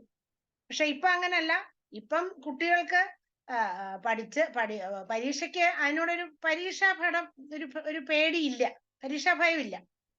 വരിക, പരീക്ഷ എഴുതിയിരിക്കുക, പരീക്ഷ ജയിച്ചാൽ ജയിച്ചു, ജയിച്ചില്ലെങ്കിൽ ജയിച്ചില്ല, അങ്ങനത്തെ ഒക്കെ ഉള്ള ഒരു ആറ്റിറ്റ്യൂഡാ. അപ്പൊ അതൊക്കെ നമ്മൾ മാറ്റാനായിട്ട് പലതവണ നമ്മൾ പല വിധത്തിലുള്ള ക്ലാസ്സുകൾ, ഇപ്പൊ ഫസ്റ്റ് ഇയറിൽ കയറുന്ന സമയത്തെ തന്നെ ഫൗണ്ടേഷൻ പ്രോഗ്രാം ഉണ്ട്. ഫൗണ്ടേഷൻ പ്രോഗ്രാമിൽ വെറൈറ്റി സബ്ജക്റ്റുമായിട്ട് ഉള്ള ക്ലാസ്സുകളാണ് എടുക്കുന്നത്. അതിനകത്ത് പിന്നെ എന്താണ് സൈക്കോളജിക്കൽ ആസ്പെക്ട് ഉള്ളതുണ്ട്. വളരെയധികം ഡിഫറെന്റ്. അതും NCH തരുന്ന ഡയറക്ഷൻ അനുസരിച്ചാണ് നമ്മൾ ക്ലാസ് എടുക്കുന്നത്. അതിനകത്തെല്ലാം കുട്ടികൾക്ക് പറഞ്ഞൊക്കെ കൊടുക്കുന്നുണ്ടെങ്കിലും അത് നേരത്തെ അത്രയും സിലബസ് ഭയങ്കര ഹെവിയുമായി കുട്ടികൾക്ക് അതിനുള്ള ഒരു താല്പര്യവും ഇല്ലാത്ത ഒരു അവസ്ഥ ഞാൻ പല സമയത്തും കാണുന്നുണ്ട്. ഭയങ്കരമായ ഒരു തലയിൽ ഇതെല്ലാം കൂടെ കേറുന്നില്ലെങ്കിൽ അതിനെ അങ്ങനെയുള്ള ഒരു ഫെഡപ്പ് ആവുന്നുമില്ല. അവരതിനെ എല്ലാം ഒരു നിഷ്ക്രിയമായിട്ട് കാണുക. അതിനകത്ത് വലിയ കാര്യമൊന്നുമില്ല. ജയിച്ചില്ലെങ്കിൽ ജയിച്ചില്ല, അടുത്ത പ്രാവശ്യം ഒന്നുകൂടെ എഴുതും. 4 ചാൻസ് യൂണിവേഴ്സിറ്റി കൊടുക്കുന്നുണ്ടല്ലോ, അതിനനുസരിച്ച് ചെയ്യും എന്നുള്ള ഒരു ആറ്റിറ്റ്യൂഡാ.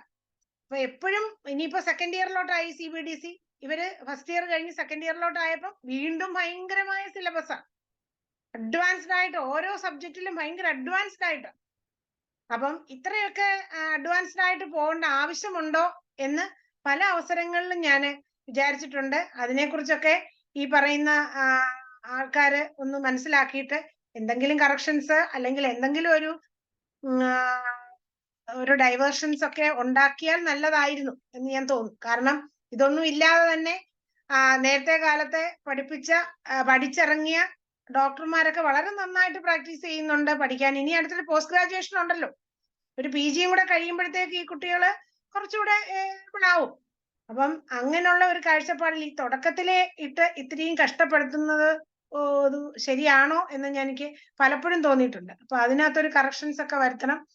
പിന്നെ ഓവറോൾ കുട്ടികൾക്ക് മറ്റുള്ള ഒരു കാര്യത്തിനകത്തും ഒരു എക്സ്ട്രാ കരിക്കുലർ ആക്ടിവിറ്റീസിലൊന്നും ഒന്ന് ശ്രദ്ധിക്കാൻ പോലും ചിലപ്പം ചില സമയങ്ങളിൽ അവർക്ക് ടൈമില്ല. അപ്പൊ അങ്ങനെ വരുമ്പോഴത്തേക്ക് അവരങ്ങ് ആകെപ്പാടെ ടയേർഡാവും. പിന്നെ മെജോറിറ്റി കുട്ടികളും പഠിത്തം അങ്ങോട്ട് ഒരു സൈഡിലോട്ട് മാറ്റി വെച്ചിട്ട് extra curricular activities, sports, arts ഇങ്ങനെയൊക്കെയുള്ള കാര്യത്തിനകത്തൊക്കെ കൂടുതൽ താല്പര്യം കാണിക്കും. അവരോടൊക്കെ നമ്മൾ ചിലപ്പോൾ പറയും, നമ്മുടെ ഇത് വിടരുത്, നമ്മുടെ പരീക്ഷയ്ക്ക് പാസ്സാവണം, ഇല്ലെങ്കിൽ ഒറ്റത്തില്ല എന്നൊക്കെ പറഞ്ഞാലും അതിനകത്തൊന്നും വലിയ വിഷയമൊന്നും ഉള്ളതായിട്ട് ഇപ്പോഴത്തെ ജനറേഷന് തോന്നുന്നില്ല. അവർക്കെല്ലാം നിസ്സാരമായിട്ടുള്ള കാര്യമായിട്ടാണ്. നമ്മൾ എത്ര സീരിയസ് ആയിട്ട് ഈ ഇതിനെ എടുത്ത് പഠിപ്പിച്ചാലും വെറും നിസ്സാരമായിട്ടും അതൊക്കെ അത് വഴി കിടക്കും. ജയിക്കുന്നെങ്കിൽ ജയിക്കട്ടെ മാഡം, ജയിച്ചില്ലെങ്കിൽ ജയിക്കണ്ട, അടുത്ത പ്രാവശ്യം നോക്കും, ഇങ്ങനെയൊക്കെയുള്ള ഒരു ആറ്റിറ്റ്യൂഡാണ്. അപ്പം അതും എല്ലാരും ഒന്ന് അറിഞ്ഞിരിക്കാൻ വേണ്ടിയിട്ട് ഞാൻ പറഞ്ഞെന്നുള്ളതേ ഉള്ളൂ. ഇവിടുത്തെ പഠന രീതികളുടെ പ്രത്യേകതകൾ അതാണ്. പഠന രീതികൾ എത്ര പഠിപ്പിച്ചാലും, പഠിക്കുന്നതാണെങ്കിലും ഒരു കാലത്ത് നമ്മളൊക്കെ പഠിക്കുന്ന സമയത്ത് ലെക്ചർ നോട്ടൊക്കെ എഴുതുന്ന കുഞ്ഞുങ്ങളൊന്നും ഇപ്പൊ അതൊന്നും ഇല്ല. ഞാൻ പല അധ്യാപകരോടും ചോദിക്കാറുണ്ട്. അപ്പൊ ചോദിക്കുമ്പോൾ അവര് നമ്മള് ഇപ്പൊ പ്രിൻസിപ്പൽ ആയതുകൊണ്ട് ക്ലാസ് എടുക്കുന്നില്ലെങ്കിലും മറ്റുള്ള അധ്യാപകരോട് ഞാൻ ചോദിക്കുമ്പോൾ അവരൊക്കെ ഇങ്ങനെ കേട്ടിരിക്കുന്നു എന്നുള്ളതേ ഉള്ളൂ മാഡം. ഒരു നോട്ട് പോലും കുറിക്കുന്നില്ല. പിന്നെ ഇതൊക്കെ ബ്രെയിനിൽ കയറുമോ അതോ അത് കയറുന്നില്ലയോ, അങ്ങനത്തെ ഒക്കെ ഉള്ള ഒരു ആറ്റിറ്റ്യൂഡാണ്. അപ്പം മാക്സിമം ഇതൊക്കെ ഇംപ്രൂവ് ചെയ്യാനായിട്ട് അധ്യാപകർ ശ്രമിക്കുന്നുണ്ട്. എന്നാലും ഇതൊക്കെയാണ് യഥാർത്ഥത്തിൽ ഇന്നത്തെ വിദ്യാഭ്യാസ ത്തിലുള്ള വെല്ലുവിളികൾ. അതാണ് എനിക്ക് പറയാനുള്ളത്. അതിനകത്തൊക്കെ എന്തേലും കറക്ഷൻസ്, എന്തെങ്കിലും വിദഗ്ധരായ സീനിയർ ആയിട്ടുള്ള ആൾക്കാർ ഇപ്പൊ ഇതിനകത്ത് തന്നെ കയറിയിട്ടുണ്ട്. ഇവിടെയൊക്കെ അഭിപ്രായങ്ങൾ കൂടി അറിഞ്ഞാൽ കൊള്ളാം. ഓക്കെ മാഡം, വളരെ സ്വാംശീകരിച്ച് എല്ലാ കാര്യങ്ങളും പറയുകയുണ്ടായി. അപ്പൊ ഈ കൂട്ടത്തിൽ അവസാനം പറഞ്ഞ കാര്യമുള്ള ജനറേഷൻ ഒരു വ്യത്യാസം. അതിൽ ഏറ്റവും കുറ്റകരമായി തോന്നിയ ഒരു കാര്യം എന്ന് പറഞ്ഞാല് ഈ എന്താ പറയാൻ ഓവറായിട്ട് തന്നെ ഈ കരിമ്പ് ചണ്ടി ആക്കുന്ന ഒരു അവസ്ഥയാണ്. അതായത് ശരിക്കും ഭാരതീയ ശാസ്ത്രങ്ങളിൽ പറയുന്നത് 1 മുതൽ 7 വയസ്സ് വരെ അമ്മയിൽ നിന്നും, 7 മുതൽ 12 വയസ്സ് വരെ അച്ഛനിൽ നിന്നും, 12 മുതൽ 24 വയസ്സ് വരെ ആചാര്യനിൽ നിന്നും പഠിക്കണം എന്നുള്ളതാണ്. അപ്പൊ ഇപ്പൊ സംഭവിക്കുന്നുണ്ട് 3 വയസ്സ് കൊണ്ടുവന്ന് ആ ടീച്ചറെ പഠിപ്പിക്കുകയാണ്. അപ്പൊ സ്വാഭാവികമായിട്ട് 12 വർഷം, അതായത് 12, 3, 15, 10ാം ക്ലാസ് ആകുമ്പോഴത്തേക്ക് കുട്ടികളുടെ ബ്രെയിൻ ഏതാണ്ട് ലോഡായി കഴിയും. പിന്നെ ഒന്നാമത് കേരളം പിന്നെ പറഞ്ഞിട്ടുണ്ടെങ്കിൽ എന്താ പറയുക, ആ സഫീഷ്യന്റ് സ്പേസ് ഇല്ല എന്ന് പറയുന്ന മൊബൈൽ ഫോണിന്റെ അവസ്ഥ, അല്ലെങ്കിൽ ബ്രെയിൻ മാറുകയാണ്. പിന്നെ വേറെ എനിക്കറിയാം, ഞാൻ ടീച്ചറായിട്ട് ജോലി കിട്ടുമ്പോൾ എനിക്കറിയാം, അവർ ചോദിക്കുന്നത് സാർ ഗൂഗിൾ ഉണ്ടല്ലോ, പിന്നെ എന്തിനാണ് ഇതൊക്കെ കാണാൻ പഠിക്കേണ്ട ആവശ്യം എന്തിനാണ് എന്നാണ് ചോദിക്കുന്നത്. ഒരു കാഷ്വലാണ്. ഇപ്പൊ ആർട്ടിഫിഷ്യൽ ഇന്റലിജൻസ് കൂടെ വരുമ്പോഴത്തേക്ക് വ്യത്യസ്തമായിട്ട് മാറും. പക്ഷെ എന്നിരുന്നാൽ ഒരു ഡോക്ടറുടെ തലച്ചോറ് എന്ന് പറഞ്ഞാൽ വളരെ ഇഗ്നേറ്റഡ് മൈൻഡിന്റെ പ്രോഡക്റ്റ് ആയിരിക്കണം, അല്ലെങ്കിൽ അത് ഉൾക്കൊള്ളുന്നതായിരിക്കണം എന്നൊരവസ്ഥയിലേക്ക് അവർ എത്തിക്കേണ്ടതുണ്ട്. അതിനായിട്ട് എല്ലാവരും കഠിനാധ്വാനം ചെയ്യേണ്ടതുണ്ട്. ബിന്ദു മാഡം പറയുകയുണ്ടായി, NCH പുതിയ സിലബസ് വന്നപ്പോൾ ഒരുപാട് മോഡിഫിക്കേഷൻ വന്നിട്ടുണ്ട്. തീർച്ചയായിട്ടും നല്ലത് തന്നെയാണ്. കോമ്പിറ്റൻസി ബേസ്ഡ് എന്നാണ് പറയുന്നത്. അതെ, തീർച്ചയായിട്ടും പറയുന്നത്. പക്ഷെ ഫസ്റ്റ് ഇയർ തൊട്ടേ കോമ്പിറ്റന്റ് ആക്കാനായിട്ട് നമ്മൾ ശ്രമിച്ച് അവസാനം കുളിപ്പിച്ച് കുഞ്ഞില്ലാതായി തീരുമോ എന്ന് പറയുന്ന ഒരവസ്ഥയാണ്. അതാണ് ചെമ്മനഞ്ചാക്ക കളിയാക്കില്ല, ജനിക്കും മുമ്പൻ മകൻ ഇംഗ്ലീഷ് പഠിക്കണം, ആ ഇങ്ങനെയാണെന്ന്, അതിനാൽ ഭാരതം പേരങ്ങ് ഇംഗ്ലണ്ടിലാക്കി എന്ന് പറയും. അപ്പൊ ആ ഒരു അപാകതയുണ്ട്. എന്തായാലും ഇത്തരം വിഷയങ്ങളെ കുറിച്ച് കൂടുതൽ സംസാരിക്കാൻ നമ്മുടെ ഡോക്ടർ സുഗതൻ, അദ്ദേഹം ഓക്കെ. ഹോമിയോപ്പതി നാഷണൽ കൗൺസിലും തമിഴ്നാട് ഹോമിയോ കൗൺസിൽ മെമ്പറാണ്. ഡോക്ടർ സുഗതനെ ക്ഷണിക്കുന്നു. ഡോക്ടർ സുഗതൻ.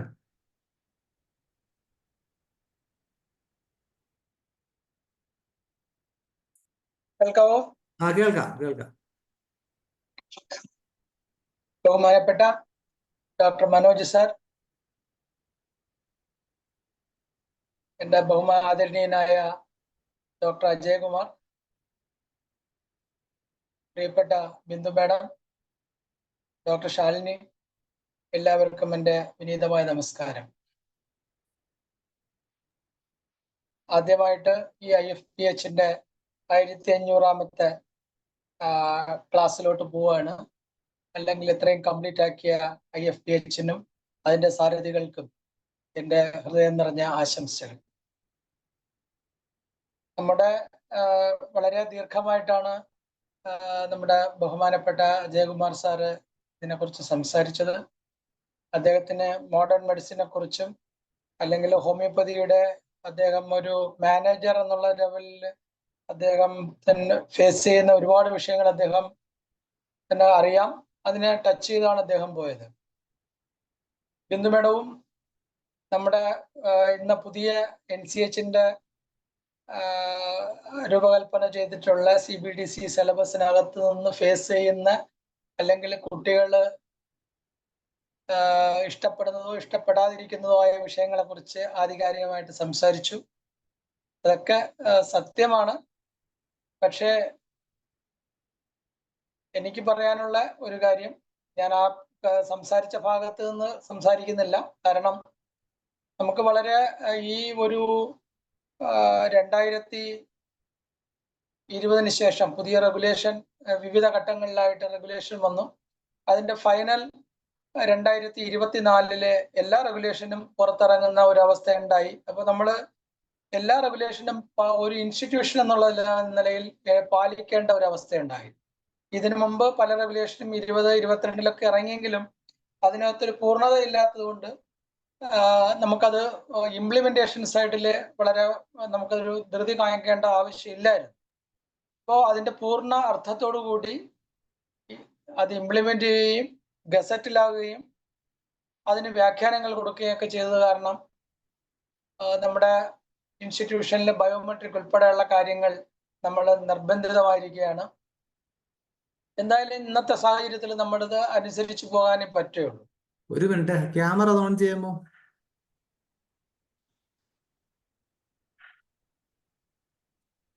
ഓക്കെ, ശരി ശരി. അപ്പോ കേൾക്കാമല്ലോ? കാണാം, കേൾക്കാം. അപ്പൊ ഇതിൽ ഞങ്ങൾക്ക് ഏറ്റവും ഞാൻ പ്രതിനിധാനം ചെയ്യുന്നത് തമിഴ്നാടിനെയാണ്, ശാരദാകൃഷ്ണ ഹോമിയോപ്പതി മെഡിക്കൽ കോളേജിനെയാണ്. പരമാവധി ഞങ്ങളുടെ മാനേജ്മെന്റും ഞങ്ങളുടെ സഹപ്രവർത്തകരും നല്ല ആത്മാർത്ഥതയോടുകൂടിയും സിൻസിയാരിറ്റിയോടുകൂടിയും കൊണ്ടുപോകുന്നത് കാരണം ഞങ്ങൾക്ക് വളരെയധികം പ്രശ്നങ്ങളെ ഞങ്ങൾക്ക് ഫേസ് ചെയ്ത് മുന്നോട്ട് പോകാൻ സാധിക്കുന്നു എന്നുള്ള ഒരു സത്യം ഉണ്ടെങ്കിലും അതിനുവേണ്ടി ഒരുപാട് പെയിൻ എടുക്കുന്ന ഒരു അവസ്ഥയാണ് നമുക്ക് പൊതുവെ ഉള്ളത്. അതിൽ പ്രധാനപ്പെട്ട വിഷയം എന്ന് പറയുന്നത് അഡ്മിഷൻ തന്നെയാണ്. ഈ അഡ്മിഷന്റെ ഒരു കാതലായ പ്രശ്നം എന്ന് പറയുന്നത് നീറ്റിന്റെ ക്വാളിഫിക്കേഷനാണ്. അപ്പൊ നേരത്തെ മാഡം പറഞ്ഞതുപോലെ പണ്ട് ഞാൻ പഠിക്കുന്ന കാലത്തിലായാലും ശരി, മുമ്പ് അതിന് ശേഷമാണെങ്കിലും ശരി, പ്രൈവറ്റ് ഇൻസ്റ്റിറ്റ്യൂഷനെ സംബന്ധിച്ചിടത്തോളം താല്പര്യമുള്ള ആൾക്കാരാണ് എപ്പോഴും ആ ഇൻസ്റ്റിറ്റ്യൂഷനിലെ സ്റ്റുഡൻസ് ആയിട്ട് വരുന്നത്.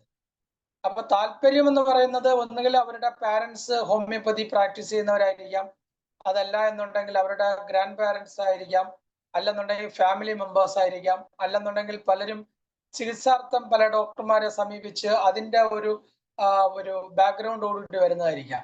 ഇന്ന് ആ അവസ്ഥയ്ക്ക് വളരെയധികം കുറവുണ്ടായിട്ടുണ്ട്. ഇന്ന് ഡോക്ടർമാരുടെ മക്കൾ പലരും ആ ഫീൽഡ് ഇഷ്ടപ്പെടാത്ത ഒരു അവസ്ഥയുണ്ട്. കഴിഞ്ഞ കുറെ കാലങ്ങളിൽ നമ്മുടെ ഈ ഡോക്ടർമാരായിട്ടും ഞങ്ങളൊക്കെ പഠിച്ച സമയത്ത് ഞങ്ങളുടെ ടീച്ചേഴ്സ് അവർക്ക് വളരെ കുറച്ച് ശമ്പളമാണ് മേടിച്ചിരുന്നെങ്കിലും പക്ഷെ അവരുടെ സിൻസിയാരിറ്റി അല്ലെങ്കിൽ ഹോമിയോപ്പതിയോടുള്ള അവരുടെ അർപ്പണബോധം വളരെ കൂടുതലായിരുന്നു. പക്ഷെ ഞാൻ കാണുന്ന ഒരു യുവതലമുറ അല്ലെങ്കിൽ എന്നെക്കാട്ടിൽ കുറച്ചുകൂടെ സീനിയർ ആയാലും ശരി, നമ്മുടെ ഗവൺമെന്റ് സെക്ടർ, ഞാൻ അങ്ങനെ പറഞ്ഞ ഗവൺമെന്റ് സെക്ടറിന് അതിൻ്റെതായ വിഷയങ്ങളുണ്ട്, പ്രൈവറ്റ് സെക്ടറിലാണെങ്കിലും ശരി, ഈ താല്പര്യക്കുറവ്, അധ്യാപകർക്കുള്ള താല്പര്യക്കുറവ് ഒരു വിഷയമാണ്. അപ്പൊ ഈ താല്പര്യക്കുറവ് തീർച്ചയായിട്ടും വിദ്യാർത്ഥികളെയും സ്വാധീനിക്കും എന്നുള്ളതിൽ സംശയമില്ല. അപ്പോ ആ ഒരു താല്പര്യക്കുറവ് ഉണ്ടാകണമെന്നുണ്ടെങ്കിൽ ഇപ്പോ നാഷണൽ കമ്മീഷൻ വന്നിട്ട് ഇപ്പോ ടെറ്റിന്റെ ടീച്ചേഴ്സ് എലിജിബിലിറ്റി ടെസ്റ്റ് നമ്മുടെ ഇൻട്രൊഡ്യൂസ് ചെയ്ത് കഴിഞ്ഞു. പക്ഷെ അത് നമ്മുടെ ഇന്ന് പഠിപ്പിച്ചുകൊണ്ടിരിക്കുന്ന തലമുറയ്ക്ക് ആവശ്യമില്ല. കാരണം ഇനി പുതുതായിട്ട് വന്ന് ജോയിൻ ചെയ്യാൻ പോകുന്ന ആൾക്കാർക്കാണ് അത് നിർബന്ധമാക്കിയത്. പക്ഷെ ആ ടെറ്റ് ടീച്ചേഴ്സ് എന്ന് പറയുമ്പോൾ ഈ ഒരു മേഖലയിൽ കൂടെ കടന്നു വരണമെന്നുള്ളതാണ്. അത് ഒരുപക്ഷെ കേരളത്തിൽ അതിന്റെ ട്രെയിനിങ് ഫെസിലിറ്റീസ് ഉണ്ടായിരിക്കാം. ഞാൻ തമിഴ്നാട്ടിന്റെ സാഹചര്യം നോക്കുകയാണെങ്കിൽ അങ്ങനെ ഒരു ട്രെയിനിങ് ഫെസിലിറ്റി ഇല്ല. അപ്പൊ സ്വാഭാവികമായിട്ടും ഈ ക്ലാസ് റൂം മാനേജ്മെന്റ്, കുട്ടികൾക്ക് ഇതൊരു വിരസത സബ്ജക്റ്റിനോട് ഉണ്ടാകാൻ പാടില്ല. അപ്പൊ വിരസത ഉണ്ടാകാത്ത രീതിയിൽ ഒരു അധ്യാപകൻ ഇക്വിപ്ഡ് ആയാൽ മാത്രമേ തീർച്ചയായിട്ടും അത്തരം ഒരു വിദ്യാർത്ഥിക്ക് ആ ഒരു പിന്നെ ക്ലാസ്സിനെ നല്ല രീതിയിൽ, കാരണം സാധാരണ ഒരു 40 മിനിറ്റ് തന്നെയാണ് ഒരു അധ്യാപകന് മാക്സിമം എടുക്കാൻ പറ്റുന്നത്. പക്ഷെ 1 മണിക്കൂർ എടുക്കുന്ന ആൾക്കാരും ഉണ്ട്. അപ്പം പലരും സ്റ്റുഡൻസിന്റെ ഫേസ് നോക്കാറില്ല, അപ്പൊ അവരുമായിട്ട് ഇന്ററാക്ട് ചെയ്യാറില്ല. അപ്പോ നമ്മുടെ വർഷങ്ങൾക്ക് മുമ്പ് പഠിപ്പിച്ചുകൊണ്ടിരുന്ന അതേ ബുക്സ് തന്നെയാണ് നമ്മൾ ഇന്നും ഫോളോ ചെയ്യുന്നത്. അതിനെ കാരണം അധ്യാപകൻ എപ്പോഴും എക്വിപ്ഡ് ആകണം, നമ്മൾ റിപ്പീറ്റഡ് ആയിട്ട് പ്രിപ്പയർ ആകണം. അവന് ഈ പഠിപ്പിക്കുന്ന അധ്യാപകന് സൊസൈറ്റിയുമായിട്ടുള്ള ബന്ധം വളരെ കൂടുതൽ ഉണ്ടായാൽ മാത്രമേ, കാരണം സൊസൈറ്റിയാണ് ഇപ്പോ ഒരു ചികിത്സാ രംഗത്ത് അഡ്വാൻസ്ഡ് ആയിട്ടുള്ള കാര്യങ്ങൾ നമ്മൾ അധ്യാപകരെ തന്നെ പഠിപ്പിച്ചു തരുന്നതെന്ന് പറയാം. കാരണം ഇപ്പോൾ നമ്മൾ ഒരുപാട് വിവിധമായിട്ടുള്ള പുതിയ അസുഖങ്ങൾ ഒരുപാട് വന്നിട്ടുണ്ട്.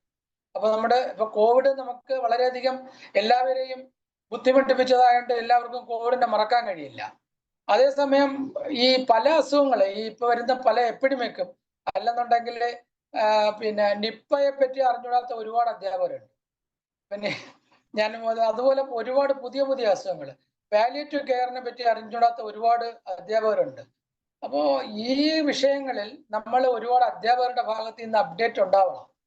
പിന്നെ നമ്മുടെ ഈ NCH ഒരു വളരെ പിന്നെ വിഷയങ്ങൾ കൊണ്ടുവന്നിട്ടുണ്ടെങ്കിലും അതിൽ നിലവിലിരിക്കുന്ന ടീച്ചേഴ്സിനെ ഇക്വിപ്ഡ് ആകാനുള്ള ഒരു ട്രെയിനിങ്, അല്ലെങ്കിൽ ഈ നെറ്റിന്റെ ഇപ്പം ടീച്ചേഴ്സ് ട്രെയിനിങ് B.Ed കോളേജിന് അല്ലെങ്കിൽ ടെറ്റിന്റെ എക്സാമിനേഷൻ ഒക്കെ എഴുതണമെങ്കിൽ നമ്മളൊരു ബേസിക് പ്രിപ്പറേഷൻ അല്ലാതെ ആ ടെസ്റ്റ് പാസ്സാകാൻ പറ്റില്ല. കാരണം നെഗറ്റീവ് മാർക്ക് ഇപ്പൊ നമ്മുടെ പുതിയതിനകത്ത് ഇൻട്രൊഡ്യൂസ് ചെയ്തിട്ടില്ല എങ്കിൽ പോലും ഈ നെഗറ്റീവ് മാർക്ക് ഉണ്ടാവും, ഇന്നല്ലെങ്കിൽ അടുത്ത ടെസ്റ്റിനുണ്ടാവും. പക്ഷെ നമുക്ക് ഈ നെഗറ്റീവ് ആയിട്ടുള്ള ഈ ഡയറക്റ്റ് ക്വസ്റ്റ്യൻസ് അല്ല, പല ക്വസ്റ്റ്യൻസ് UPSC മോഡൽ ക്വസ്റ്റ്യൻസ് ആണ്. അപ്പൊ നമുക്ക് അതിന്റെ എല്ലാ വശങ്ങളും അറിഞ്ഞിരുന്നാൽ മാത്രമേ ആ ടെസ്റ്റ് പാസ്സാകാൻ പറ്റുള്ളൂ. അത് ഞങ്ങളെ ഈ പുതുതായിട്ട് വരുന്ന ടീച്ചേഴ്സിന്, അതേസമയം പഠിപ്പിച്ചുകൊണ്ടിരിക്കുന്ന ടീച്ചേഴ്സിന് ഈ കുട്ടികളെ കൈകാര്യം ചെയ്യാനും അത് മാനേജ് ചെയ്യാനും അല്ലെങ്കിൽ ലെസൺ പ്രിപ്പയർ ആകാനും ഒക്കെ ഉള്ള ഒരു തയ്യാറെടുപ്പ് ഉണ്ടെങ്കിൽ, അല്ലെങ്കിൽ ഒരു റിപ്പീറ്റഡ് ട്രെയിനിങ് ഉണ്ടെങ്കിൽ മാത്രമേ മാഡം നേരത്തെ സൂചിപ്പിച്ച CBDC കരിക്കുലം കുട്ടികൾക്ക് വളരെ സിംപ്ലിഫൈഡ് ആയിട്ട് കൊടുക്കാൻ സാധിക്കുകയുള്ളൂ എന്നുള്ള ഒരു വിഷയം കൂടെ അതിനകത്തുണ്ട്. അപ്പൊ അതിലേക്കുള്ള നടപടികൾ നാഷണൽ കമ്മീഷൻ എടുത്തിട്ടില്ല എന്നുള്ളതാണ് ഒരു വിഷയം. രണ്ടാമത്, ഞാൻ നേരത്തെ പറഞ്ഞ തന്നെ ഈ നീറ്റിന്റെ ഒരു വിഷയം പറഞ്ഞു. അതേസമയം ഈ നീറ്റ് ഞങ്ങളെയൊക്കെ ബാധിക്കുന്ന ഒരു പ്രശ്നം എന്ന് പറഞ്ഞാല്, ഈ സെൻട്രൽ ഗവൺമെന്റിന്റെ ഒരു പോളിസി ഇംപ്ലിമെന്റ് ചെയ്യുന്ന സ്റ്റേറ്റ് ആണ്. അപ്പൊ ഈ സ്റ്റേറ്റിന് ഈ നീറ്റിനോട്, ഇപ്പൊ ഞങ്ങളെ സ്റ്റേറ്റിന് നീറ്റിനോട് താല്പര്യമില്ല എന്ന് പുറമെ പറയുന്ന ഒരു സ്റ്റേറ്റ് ആണ്. അപ്പൊ സ്വാഭാവികമായിട്ടും ഉണ്ടാകുന്ന ഒരു വിഷയം എന്ന് പറഞ്ഞാൽ, കുട്ടികൾക്ക് ഈ ഇതിനൊരു MBBS കഴിഞ്ഞു അല്ലെങ്കിൽ മറ്റ് BSc നഴ്സിംഗ് പോലെയുള്ള വളരെ ഈ നമ്മുടെ ഇന്നത്തെ തലമുറ അറിയാമല്ലോ, പെട്ടെന്ന് നമ്മൾ ഒരു 3 കൊല്ലം കഴിയുമ്പോൾ കയ്യിൽ കാശ് വേണം.